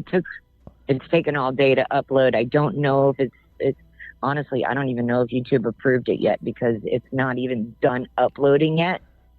But the one from yesterday is kind of a tip off on it. So if you just go back, and I'm a new channel, so there's not a lot of videos on there. But if you just watch my videos, you will hear more of my story and some of the things that I've had to deal with since Well, I'm I was a child. definitely going to check that out. Yeah, because I'm really interested. So I'm definitely going to check that out. I'll make sure Gutters post that link in different channels as well. So we can get to that and sub you up because I'm would be definitely awesome. into it. That would be awesome. Yep. Yeah, we only have 27 subscribers right now, so we're such a new channel that we don't even have enough people to do a live video yet. So the more people we can get to subscribe, the better, and we would be able to get our message out there better. Well, there you go. Well, Gunners is going to drop that link in my channel, and I'm sure she'll drop it in Nathan's as well, so everybody can go on there and check out who you are and what you're doing. I'm fascinated with that, so it should be cool. And there's another situation I was in where I was actually in 2 dimensions at once, and other people were in those dimensions with me at once, where we literally physically saw 2 people that did not belong in our dimension. It was pretty much. I see that every time I go to far Walmart. from the first place. Right. You're saying we. Who's we? Me, my spouse, and 2 friends that were camping with us. Okay. Yeah, there was other people with us, and they all witnessed 2, I want to say people, because they looked like people. They just showed up in my RV in the middle of the night, and the men spoke and woke us up. You hear 2 strange men speaking at the foot of your bed in the middle of the night, you're going to wake up. And I woke up. My husband woke up. My husband literally got out of bed and walked them. My husband got out of the bed and walked them to the door and let them out of our RV. And my friends were camping right outside of the RV, and they heard those men's voices too, and it woke them up. And they were looking out their window watching what was going on, and they saw the door to my camper open. And they saw the feet of those men step down onto the steps to leave my camper, but their feet never hit the ground. They just dissipated in thin air. Oh. It was crazy. And as a matter of fact, I lost those 2 friends that day. I haven't spoke to them since. They were so freaked out. Oh, wow. Wow. Well, listen, we do appreciate you calling in. I'm sure we got other people wanting to call in and give us their stories. And I could keep you on this all day. So just I know come maybe watch we'll my have to channel, have guys. you on as a guest one night to tell us all about your experiences. That would actually be super cool. So I'm going to sub up your channel. Gutters is going to drop it everywhere. We're going to make sure that we connect with you. So yes, that would be wonderful. Yeah, hey, that Gypsy. would be wonderful. Thank you so much. Gypsy, stay on the line for a second. After I drop you offline, I'm going to grab your contact. Okay.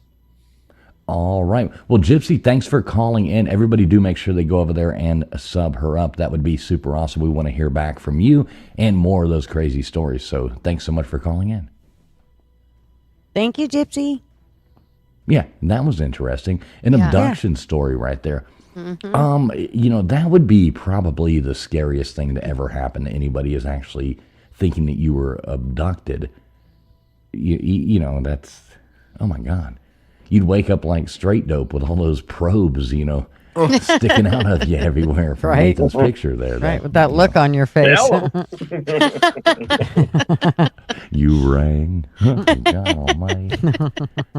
Yeah, we haven't heard back from our friend James. I'm not exactly sure what's going on there with James, but we need Speaking to of explain. probes. We need to explain to Alexis P about the link. She keeps asking for it. I think she has a story to tell us, but she doesn't. Okay, I don't I will think do she that. understands.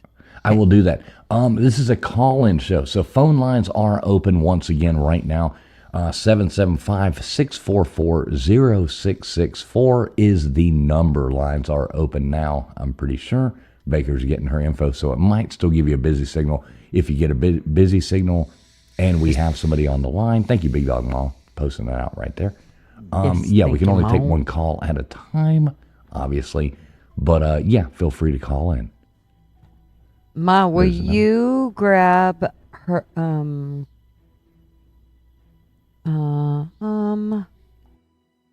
Gypsy's information and put it over on, I think, aren't you a mod on LW's? If you are, will you put her information over there too? I'm not sure how many he's got over there, but I think I put it on Fools, and I think everybody can get it from mine, so. God, Yeah, and I saw multi. Joe put it out. Yeah, multi Yeah. posted I it put out it there on too. Old Man Builds. Yep. Good. Thanks. All right, I'm subbing up right now too. We got our 37 subs now. There we go. She's moving on up. I look forward to looking at some of this stuff. It looks very interesting. Yeah. To say the least. Yeah. Very definitely. Interesting. So two there you people go. at the edge of the bed, huh? And then they disappear when they get to the door. That'd freak you out. Yeah. Yeah, not a fan of that. No. Hate it when that happens. Mm-hmm. Right. I like Vortex.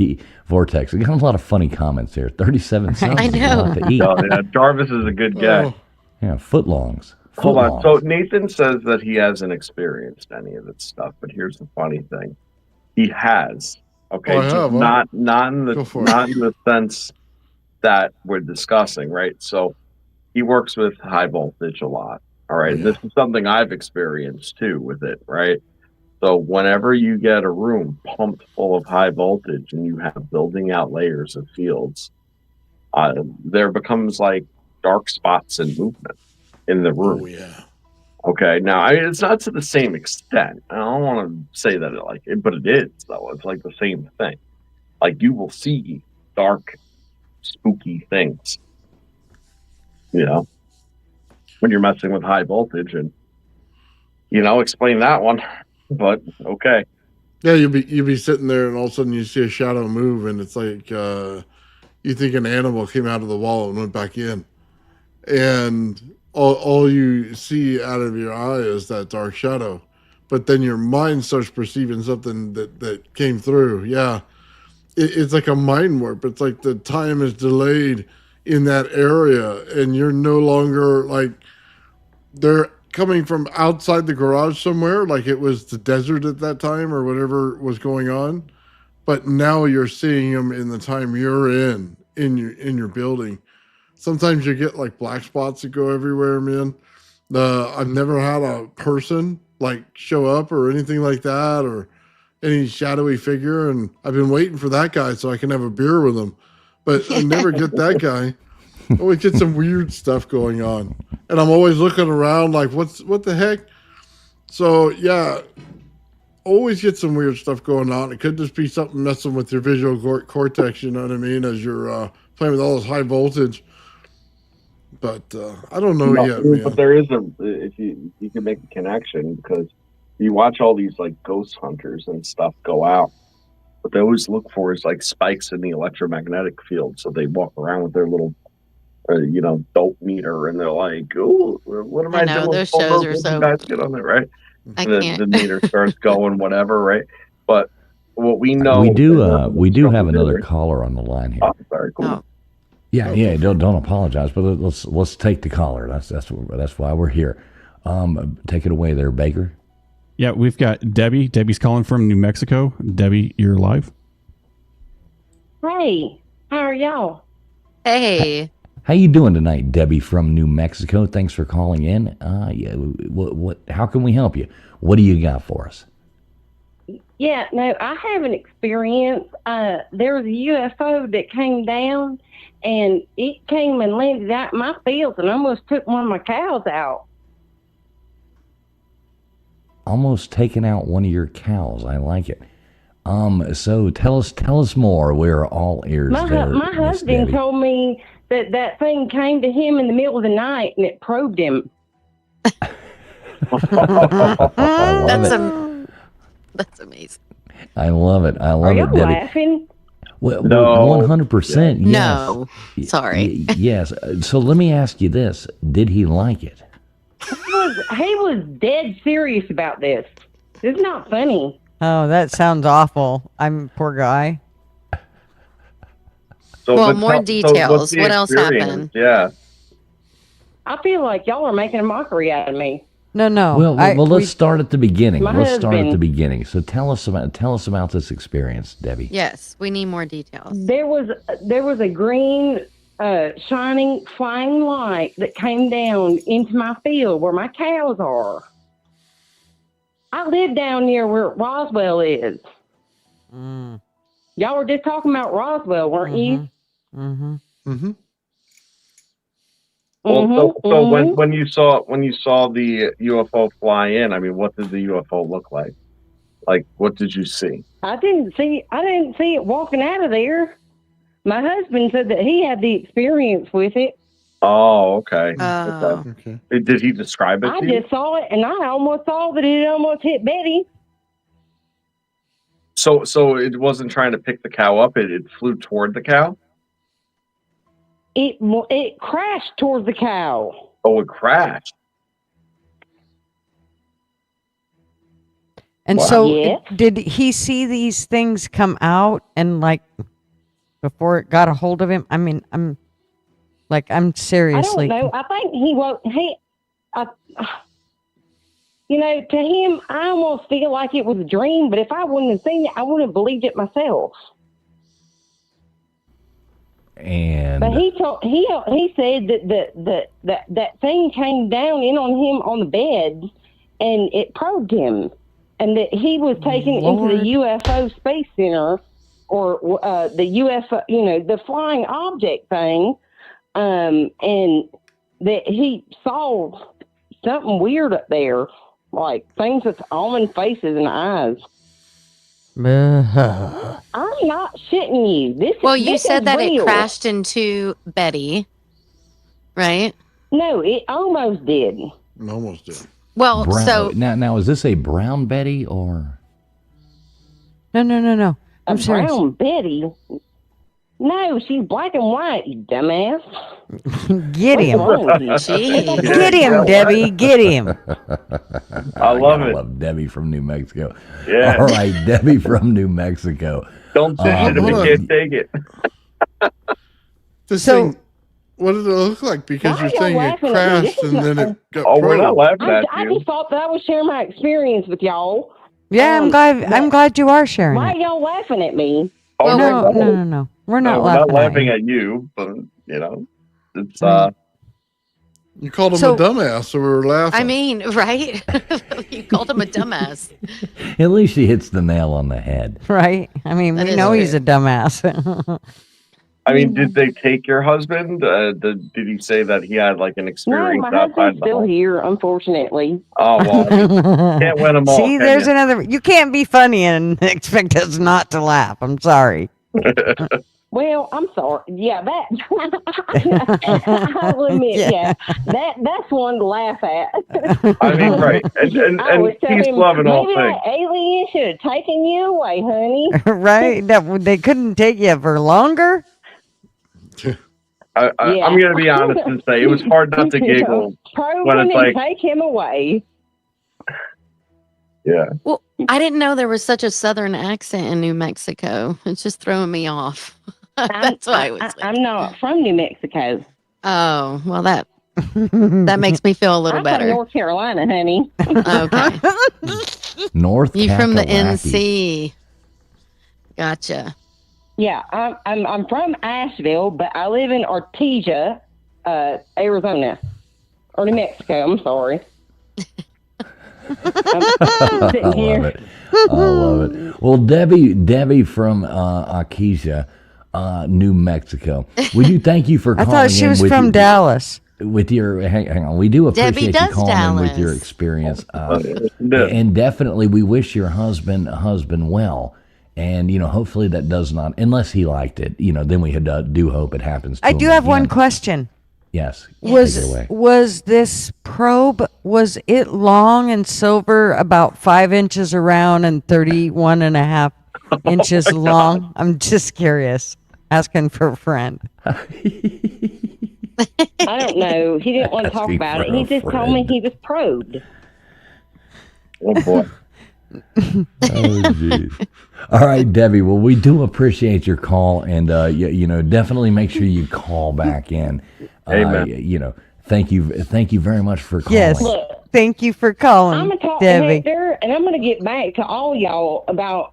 I'll find out all the details of his experience, and I'll give you guys a call back. I really find this to be a fun and enjoyable stream. Oh well, you're a fun, sharing that stuff enjoyable like this. person. Hey, thank you so much for calling. Yeah, make sure you smash that thumbs up. Okay. Thank you, Debbie. Yeah, I definitely will. See y'all again. All right, Debbie.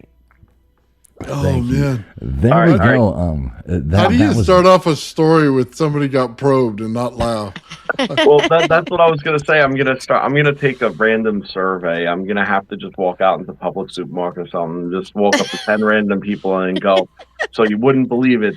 The UFO almost crashed into Betsy the cow, and my husband said that he got probed, and just like if none of them laugh, then we're just a bunch of dicks. You know? Yeah, I'm not sure if that was a great story. I'm not sure if that was what's her name from My Name Is Earl.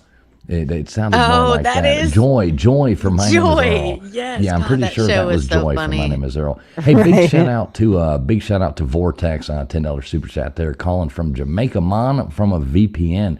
Well, Vortex, if you can call in, you are more than welcome. But we really do appreciate the support. Things like that do help keep all these channels going, running the programs, doing the stuff. Thank you very much, Vortex.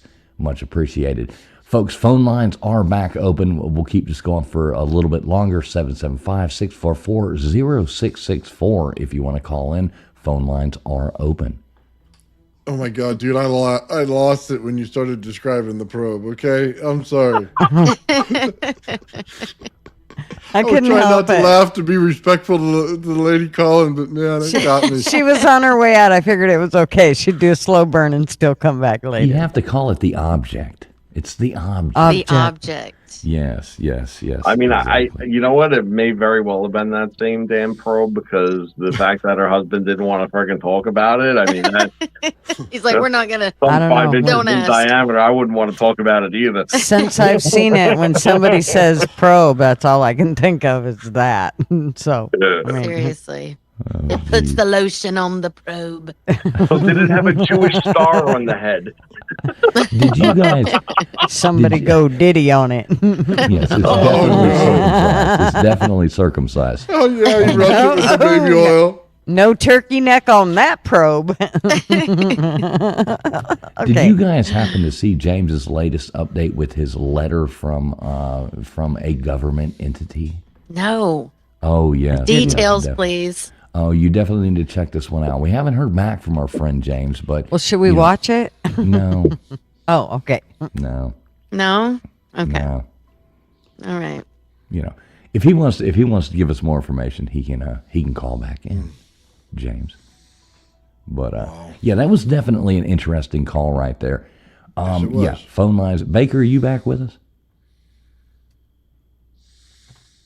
I feel like we don't know if Baker's here or not. He's the antisocial social club.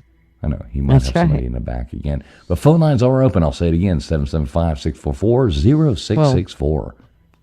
Maybe they are, unless he's talking to Vortex somebody. said he tried to call earlier and didn't get through, so holla. Holla. Holla. Jarvis, when you get back, you better be calling in. Oh, caller on the line. Yeah, Oh, there we go. Take it away, Baker, sir. Boom.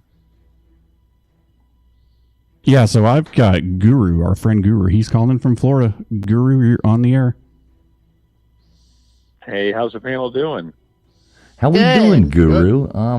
Very disappointed you didn't stop by and see me. But so what do you got for us? Have you been probed or abducted lately? No, we can talk about that, but concerning the first thing, you got to pick up the phone. But so as far as being probed, no. And in fact, I think that is a mathematical impossibility, and that was going to be one of my first questions to the panel. What is everybody's thoughts on the Fermi paradox? And if you're not familiar, it's basically Enrico Fermi was a brilliant Italian physicist who basically posited the fact that if there were aliens, then why have they not visited us yet?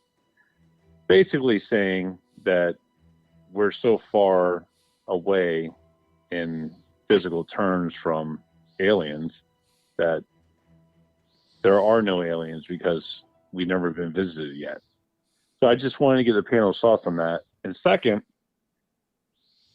is kind of conjoined to the first question. what about the multiverse? Like, meaning, like, if there is a true multiverse, then everything we're doing right now has already been done in infinite amount of different versions. So, and then lastly, it was and KJ pointed this out, I was very impressed by the North Carolina accent of the New Mexico call-in. That was amazing. Really, I didn't realize Roswell had such a thick North Carolina accent. It was really thick. All right, It might have been Roswell, Georgia. Yeah, exactly.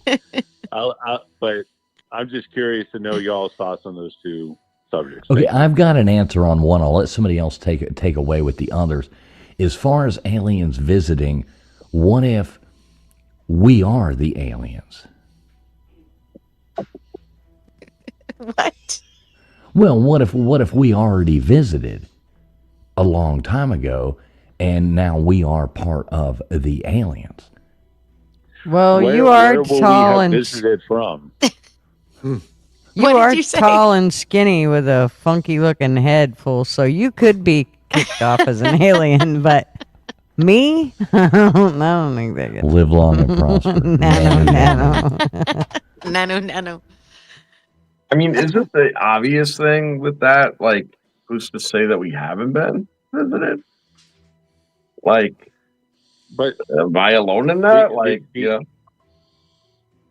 But the whole thing is like, okay, let's say we are the alien, and let's say that was 20,000 years ago.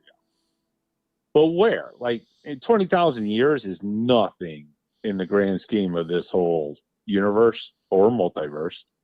Where did we come from?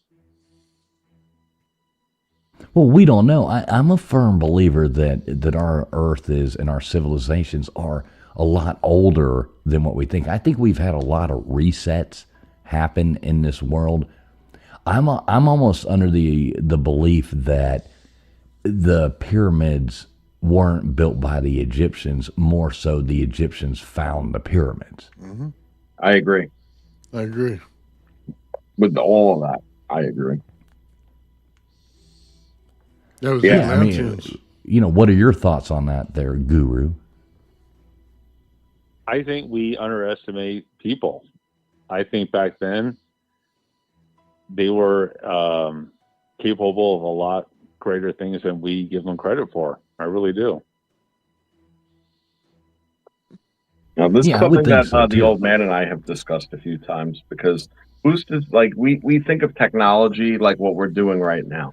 We're on computers and cell phones and whatever, and it's this thing, right? Exactly. But who's to say that we're not the monkey minds that finds this to be the greatest thing since sliced bread, but we're missing the entire point, and they had to figure it out all along. So when our monkey-headed archaeologists start digging through all remains of ancient civilizations, they're like, oh, these were primitive people, because they're not identifying things that we would consider high tech. Mm-hmm. Even though their technology could have been far superior, didn't require anything physical whatsoever. And here we are missing the point because the writing's on the wall. It's not a physical object, right? So what's the saying? Like, you can't see the forest through the trees. Like, I feel like we do that a lot with history. Like, we feel like, people 500, 1,000, 2,000 years ago, like, they weren't sophisticated and they didn't understand life and like economy and interaction, but I think they did. It was just at a different time. So I feel like we don't give these people credit. Like, they knew what they were doing, and they were smart, and they knew how to function, and they were capable of great things. And so when we see things in the past, we're like, oh, surely, like, they couldn't have accomplished those things. We have to say, oh, it was alien, or it was something not of this world, but maybe it was them, And we live in such a very convenient society. It was very comfortable. Things are easy, and it's hard to explain hard work and effort. and things that take maybe 200 years to accomplish. But again, like things are they weren't at the fingertips of ancient people. It took time. It took effort. It took generations to accomplish. But we don't give any credence to that. So that's my thought on that. I feel like we don't give enough credit to people that lived in the past. Yeah, and go Bigfoot. Go Bigfoot. Well, my thoughts on that, and I do think that our Earth is older than, or at least our civilizations are older than what we do believe. I mean, we're finding things all over the world right now, with these new like ground penetrating radar, all these different things. They're showing dates that are dating back. I mean, one catastrophe can cover up. If we built, like, if right now we took the house I'm in and a catastrophe happened, in 1,000 years, in 500 years, you would never even know it was there. Our skyscrapers would be gone. Our everything would be gone. Things would be buried under earth. We know the world changes. We know it's going to happen again. Not in our lifetimes, but in 10,000 years, 5,000 years, there's going to be another flood. There's going to be shifting of the earth. There used to be one supercontinent, and everything's changed into different things. We've had multiple ice ages. We know this. This is fact. How do we know? How is it fact? I'm sorry. A lot of that is all theory. No, there is proof of things like that. Yeah. I'm totally. I think the Earth is younger than it. That's just my belief. I'm totally opposite. I had to chime in. Sorry. Oh no, and that's why we keep you here. Do you? I mean, I look at it biblically, so that's the way I look at it. I view it as, 2000. I think a million years, whatever. I think is silly. I think everything it's all theory. Let me ask you this. So you look at it biblically. Mm-hmm. What does that mean as far as how old civilization is? What, 2,000 years? Isn't that around? Well, we all know that 12,000 years ago, there was the Great Flood. There was a great flood, right? How do we know it was 12,000 years ago? Well, I mean, it's all theory. Nobody really knows. Yes, you're right. It is theory. It's all theory, though. But interesting. I mean, all like the scriptures suggest that the flood would have been about 12,000 years ago. What scripture says 12,000 years? Like the Old Testament, when you break down how the Hebrew Bible is, it started like their calendars more or less started like Moses, so the Protestant churches will tell you 5,000 years. Yeah, I grew up in that, but. Yeah, you know what? I think you're right, because you know what? The Hebrew calendar and stuff is like just shy of 6,000 years or something at this point. So they're probably saying half. But then before then, the whole time of like Eden, the transitional periods out of Genesis and stuff like that, those times are undefined. And, because of the eternal nature of it, it's hard to say how long that situation was even going on for. And there were generations that were already ongoing by the time the Hebrew calendar started almost 6,000 years ago. So there's consistency for at least that. Yeah. I mean, I thought but here's kind of my point. It's like 5,000 years or even 15,000 years, like that, whatever. And if you compare that to the ginormous, like the huge vastness of the known universe, any way that any kind of extraterrestrial life could find our planet in that time frame, considering how distant we are from anything else that we know about, is insane. Like the time doesn't add up. So the only explanation is it's not a distance traveling thing; it's a dimension thing. Like I agree. Wormholes, like they have to jump through wormholes. Okay.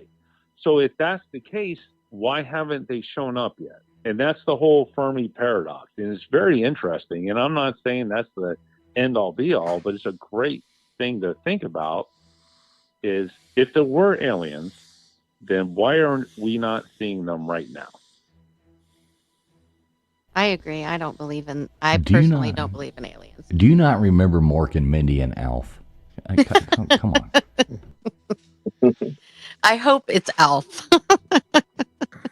Well, if you read Cuneiform, then you would know they talk about Tiamat and the time of Tiamat before, Mars was populated and before Earth was populated itself. There was a planet called Tiamat in the asteroid belt. And they have stories about that. So there's also Josete Tepe, where they say it's, over 12,000 years old. The pyramids are at least that old, if not more, probably closer to 20,000 years old. I think that we had evolution after evolution on this planet and other planets as well. Do I believe that everybody blew each other up in some kind of space thing? No. But I think space is misleading in the way that we understand it completely. Because you have to remember we're going around in a spiral galaxy. So any planetary system that's around us could be closer than what you actually think it is because we're moving in a spiral form around it. That means that we're moving through space. We don't realize that we're moving through space, but we are. And we're protected by a bubble that's followed around our entire solar system. So it could be as easy as once you break out of that you could just stop right there and then it'll catch up to you and you'll go right into their solar system as well. So yeah, it's a little different. I think that we definitely had some sort of aliens here. I don't know that any alien would look any different than us. There's a certain way life builds out on planets. I don't think it's going to be majorly different. But I think there's several generations from several different planets in our own solar system that could be here. And I do think that there is some, thought about some kind of inner Earth people that go, inside the Earth. They get below the field that's below our feet, and it could just be the same thing, like a planet that we would be in right under our feet. So definitely believe in like Agartha, stuff like that. Yeah. I like that thought. And I'll say it again. I do think our world has reset multiple times. And to your point, KJ, I don't think biblically that takes away from anything really. I mean, the Bible is our recorded history from what we know. Right. And I believe in that Bible, and I don't think that takes away from it. Okay. But I do think that our earth has had many resets through the years. And if you look, I mean, even if it's 1 million years of human history, then, those many catastrophes have happened. It's inevitable. We will get hit by another asteroid. That is inevitable. We will have another ice age. That is inevitable. We will have all these things happen. That doesn't mean that you're not believing in God or anything like that. Right. It just means that that's my opinion on it. Right. And with the Fermi paradox, sorry. Go ahead. I was just going to say, so, like in the past, like, for example, how we would say, like, well, not how we would say, but how ancient Greece, and they had mythology, and they had gods. And that was their way of explaining things, like nature. Like, how did nature work? How did the tides work? How did the sun come up and the moon come up? And it was all explained through their religion, through gods. Right. And I feel like it's almost like modern day when we look at things in the past, if we don't know how to explain, how did these pyramids construct? We don't know. So we say, oh, well, aliens did it. No, I agree with you. I think people did it. Yeah. Right. So I just feel like a lot of things like that we don't have the answers to, we just try to say it's extraterrestrials. But I just think you know what? Guess what? We're not the only humans. We're not the only generation to ever live on this planet. And guess what? There's some smart people before us. And they had a way of figuring things out. And I think there was a better appreciation of time and work before us. Like, I think people before us knew that great things took time. And what is 100 years to us, which is like ancient history, like, oh my God, that's World War I. I mean, it's longer than World War One. To people in ancient Egypt, that was like, oh, you know, that was my great grandfather. So, you know, it's like the frame of reference is so different. I just don't think we give enough credit to the human race in ancient times. That's just my opinion. No, and I totally agree with that. I think humans have been doing fascinating things over and over again, and I think we've been taken back to down to our knees and all that stripped away from us many, many times, but the human mind will always prevail and rebuild. Yes. Yes. So what I was saying, sometimes, and I think even like ancient Greeks would have to explain things to like gods and stories, or even like the stars. What do you call it? The constellation. I think we do the same thing when we don't know how to explain what happened in the past. It's just in a modern way. And our way is saying, well, aliens were involved because we have no way of explaining of how it was done. That's just my thought. Yeah, I was going to say, if you go to Indian culture, then what you get there is they didn't want to build skyscrapers. They wanted to live in harmony with the earth. So for thousands and thousands of years, they're going to do the same traditions, the same ways. But they had things that they understood better than us, like cold light. When you have two rocks that are slammed against each other and you have light. They also understand healing practices and all the different herbs and stuff that are all over the world. Yep. Very much understanding a lot more than we ever do, even to this day. Ancient Indian cultures, like in India, would be the same way in how their healing techniques work, and it's more harmonious with the human body. So, yeah, there's a lot more to it. They may not just want to be like us. I totally agree with what you just said. Like, if anything, they may have a better understanding of how to effectively live on this earth than we do. Like, totally agree. Totally agree. I think it's interesting. I just wish we gave more credit. I just wish we gave more credit to our ancestors.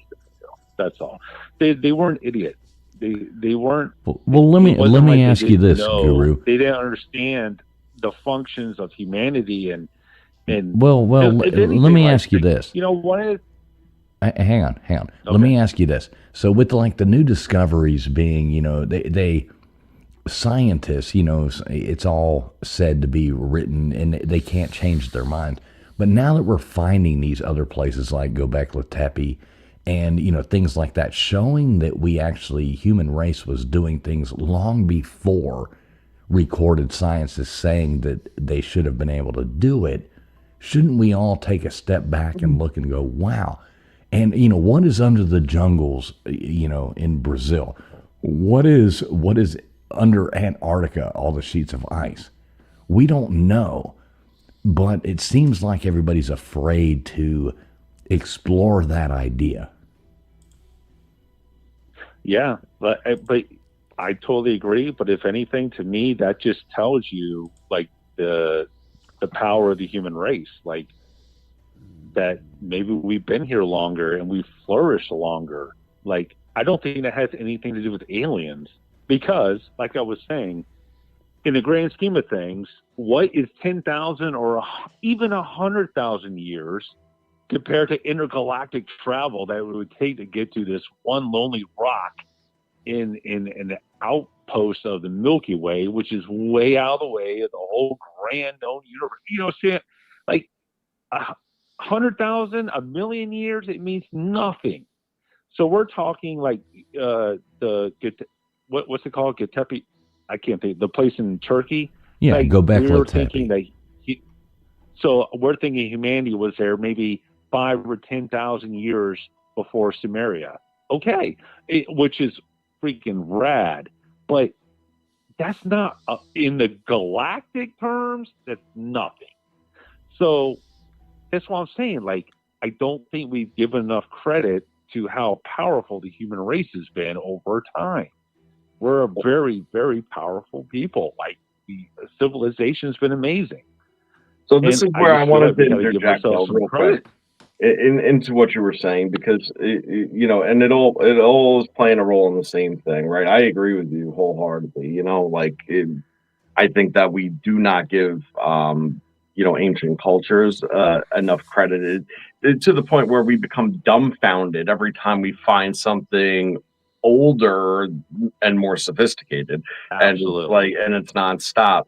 But instead of thinking just straight backwards, we got to think forwards a little bit, just to address like the Fermi paradox that you were discussing. Now, there seems to be like little tidbits of not proof or evidence per se, but like indications that there could have potentially have been like alien interaction in the past. But now, where has society gone for humanity? What have we become over time?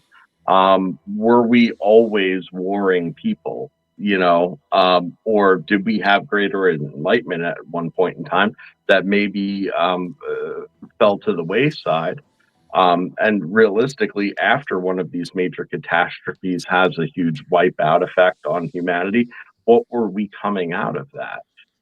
Realistically, I think it would stand to reason that if you have an extraplanetary society that's capable of interstellar travel, probably interdimensional transient travel, okay, and all that entails technologically, you would think that they also have the ability to like see what they're getting into and know the circumstance.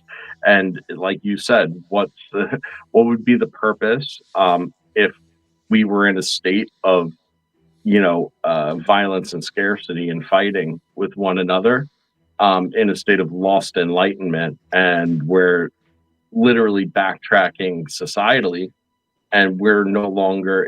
That would be like me taking ravenous grizzly bears in a cage and saying, you know, here, you want to go in there? You could look at it from afar and say no thanks, right? And well, now they're not here. And what have we done realistically over the past 500 or 1,000 years, other than command, conquer, and commit genocide against each other? So it is what it is. And then now finally society's falling into a place that, even though the media wants you to think that the world's in some kind of state of turmoil and stuff like that, the reality of it is that everybody on this planet is better off and safer than they were only a few decades ago, and definitely more so than 100 years ago. I totally so agree. we're at a greater time of peace than ever before. And now all of a sudden you start hearing the conversation of aliens, extraterrestrials, all this stuff, and how long have they been here, right? So it's an interesting thing to think, and how much information and knowledge has been lost. If they could have been easily, and I'm not saying what I believe, I'm just playing devil's advocate with the topic of conversation here, just to be clear. But there could have been a time in society where that was commonplace and normal to a degree, or something that was accepted, and then that just fell out of question, for whatever reason. Yeah. Great points. Great points. To me, like, I don't know, like in my mind, the answer is in the future. So, like, I think, to me, there is a more justification to like a multiverse, to where everything we're doing right now has already happened. Like, that makes more sense to me than aliens 10,000 years ago. Yeah. Just from a mathematical and a scientific logic, that makes more sense to me. And what you were just saying, I totally agree with. Like, this is not even like aliens or anything, but I feel like in this present day, we actually live in a safer world than we ever have, but we don't feel that way. Why? Because we have more connectivity through social media. So anything that happens is known right away. Back in 1960s, 70s, 80s, that wasn't the case. You read in the newspaper, you might have heard it on the radio. But everything that happens now is immediately reported. And that wasn't the case. But even the crime rates tell you we live in a safer time we've ever lived, but you just don't feel it. Well, you look at weird Orson thing. Welles almost broke down the whole society doing War of the Worlds live. People actually believed that was going on at that point. People flipped out. I remember my grandmother telling me about that. Like she called into like her police saying like freaking aliens are attacking. Right. I remember that. Like That she would told me all about that would have been that would have been terrifying to be in that moment. You know, wouldn't it be cool? Wouldn't it be cool to know what was in the Library of Alexandria? Oh yeah. You know, if you could go back and look at I these just things had that this have been lost. conversation. Like all that ancient knowledge is gone. Mm-hmm. Well, I mean, would've it's been compromised, but not gone if you know where to look and you know the pieces to put back together. But now it's a puzzle. It's a fractured puzzle. It's in pieces all over the place. And Nathan and I and the people that we work with one take of a the, lot of time to put these things back together. And a lot of it makes sense, which is the crazy part. Yeah. I was gonna say I don't One think of the that you really looked at how propulsion and everything goes. Think about it. You're thinking about a rocket propulsion when you're talking about how far away they are. Just understand this: once you get into gravity and stuff like that, you get into time dilation. So you get into time manipulation in a field. So who's to say that you couldn't travel anywhere you want without having a multiverse? So even now, our B-2 bomber gets up in the air and it starts to cancel inertia by putting an electromagnetic field around the entire plane. So it is able to go faster through a Mach. Well, what happens when you reduce that completely and you have zero inertia? Does that means that you're not compromised inside of the energy of any system? But then take it further. What if you use that energy to propel yourself because there's no inertia and you can go to another planetary system instantly?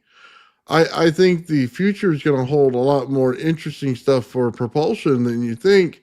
And some of the arguments of they're too far away go away right away when you get into that train of thought. I think all the answers are in the future, not in the past. That, like I was saying earlier, like I totally agree. But like one of the things that this has nothing to do with aliens or anything like this, but it's just kind of like a frame of reference, and it's always stuck with me. Was I think it was probably about 20 years ago. Guy I worked with, he was an extremely smart guy, and he said something. We were talking about history. He knew I liked history, and he was a history buff too. And we're talking about the French Revolution. And he's like, Chris, he's like, people think, back then that they didn't have an understanding of the world and like how things worked and, finance, economy, politics. And he's like, you know what? They did. And it still turned out bad. He goes, don't you ever think that couldn't happen in today's world? And that always stuck with me because, like, the French Revolution, when that happened, like France was the leading country at the time. Like they had the biggest economy, they had the most people. Did they have some issues like inequality? Yes, and they tried to address it, and it all went to hell. But I don't know, like that always stuck with me. But that was 200 years ago. It wasn't that long ago. So not in the scheme of really things. think like. Yeah, and we think about, we read about things, we study about things, we think, talk about things, but things, it doesn't change that much. 200 years ago isn't really that long ago in the scheme of the human race. You know what I mean? So I don't know, just something to think about. But I'm enjoying the show. I'll drop off, and I hope you all have a great night. Yeah, as always, Guru, a great caller, a great It's awesome. contribution to the show. We always love hearing from you. That's awesome. So thanks for calling, and we do have to get this thing wrapped up. We're going on almost 2.5 hours now. Yep. So Have a great night. Great all show. right, thanks a lot for calling in. We appreciate it. Thanks, Guru. There you go, folks. A Guru calling in. Always a good caller right there. Very very insightful and intellectual. That was awesome. Person. So what'd y'all take away from that? I mean, I a lot of what he said, I totally agree with, for sure. The pyramids and all that, yeah. Right. We don't give civilization enough credit. No, but here we are. And we're able to sit here. I mean, look at where we are right now. Right. We're all in different parts of the United States. Yeah. And we're sitting here being able to do Gutters is bouncing. I mean, she's even got a bouncing ball, and all this stuff like that. I heard that James sent her that the object. That's right. Joe's supposed to be holding it, but he's slacking. I'm sorry. Listen.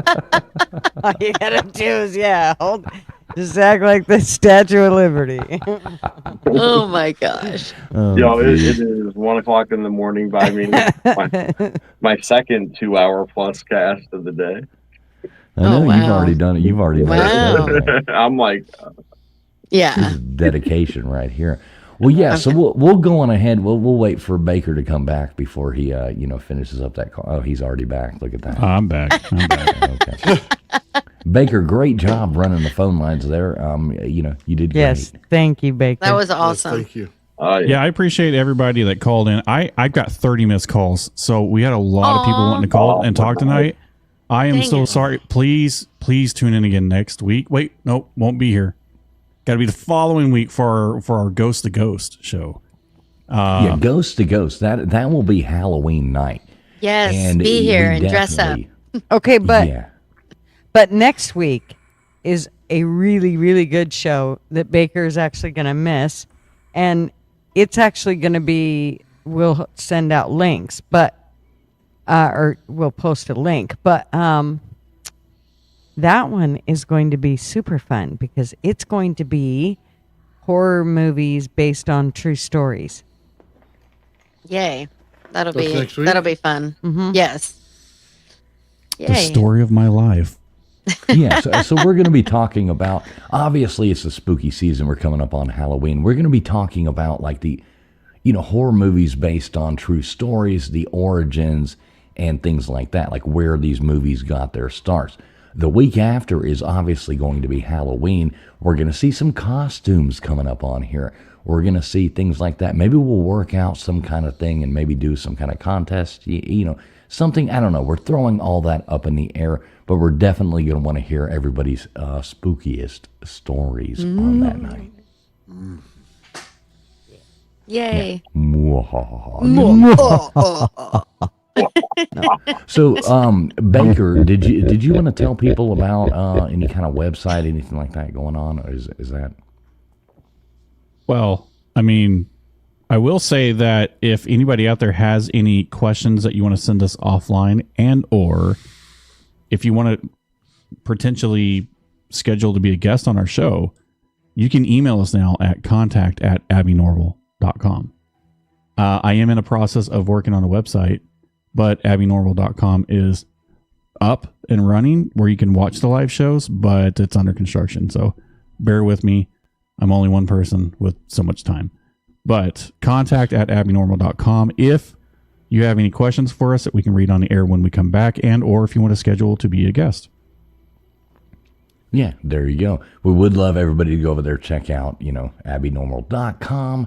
Anybody wanting to be a guest, definitely. Contact@abbinormal.com. ABBI normal.com.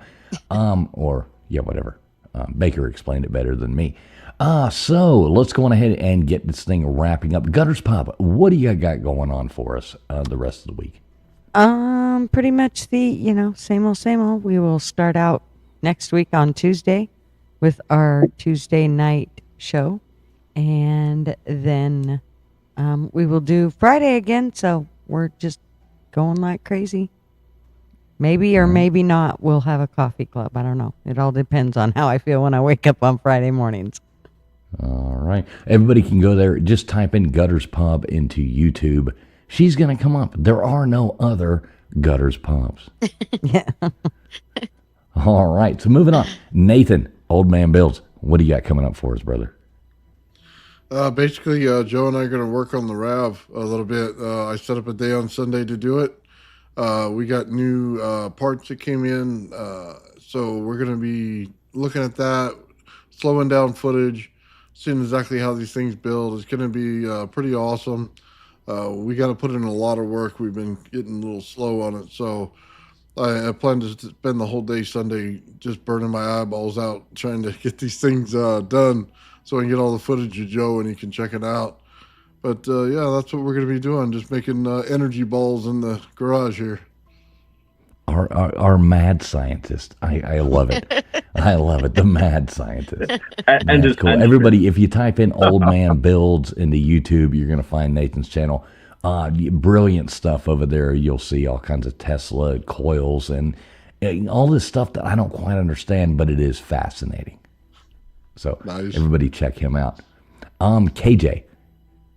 Hey. What do you got going? Dolly Parton called you back yet? Yeah, no, not this week. I know she had some medical issues, but anyway, yeah, I've got a busy week ahead of me. But yeah, check out my channel, sub it up. If you have any requests for me to sing something, maybe you like, I'd love to give it a whirl. Yeah, that's it. Well, where do people find you? It's my YouTube is at Yes Katie Did, and it's Katie with a Y. Don't forget it. So yeah, check it out. All right, I like it. Straight Dope, the Village Idiot. Yeah, well, KJ, I need to know. Can you sing me "Bobby Brown Goes Down"? I don't know that. I'm gonna check. Yeah. Google that. Okay. See if you could post that up for me. I'm looking forward to it.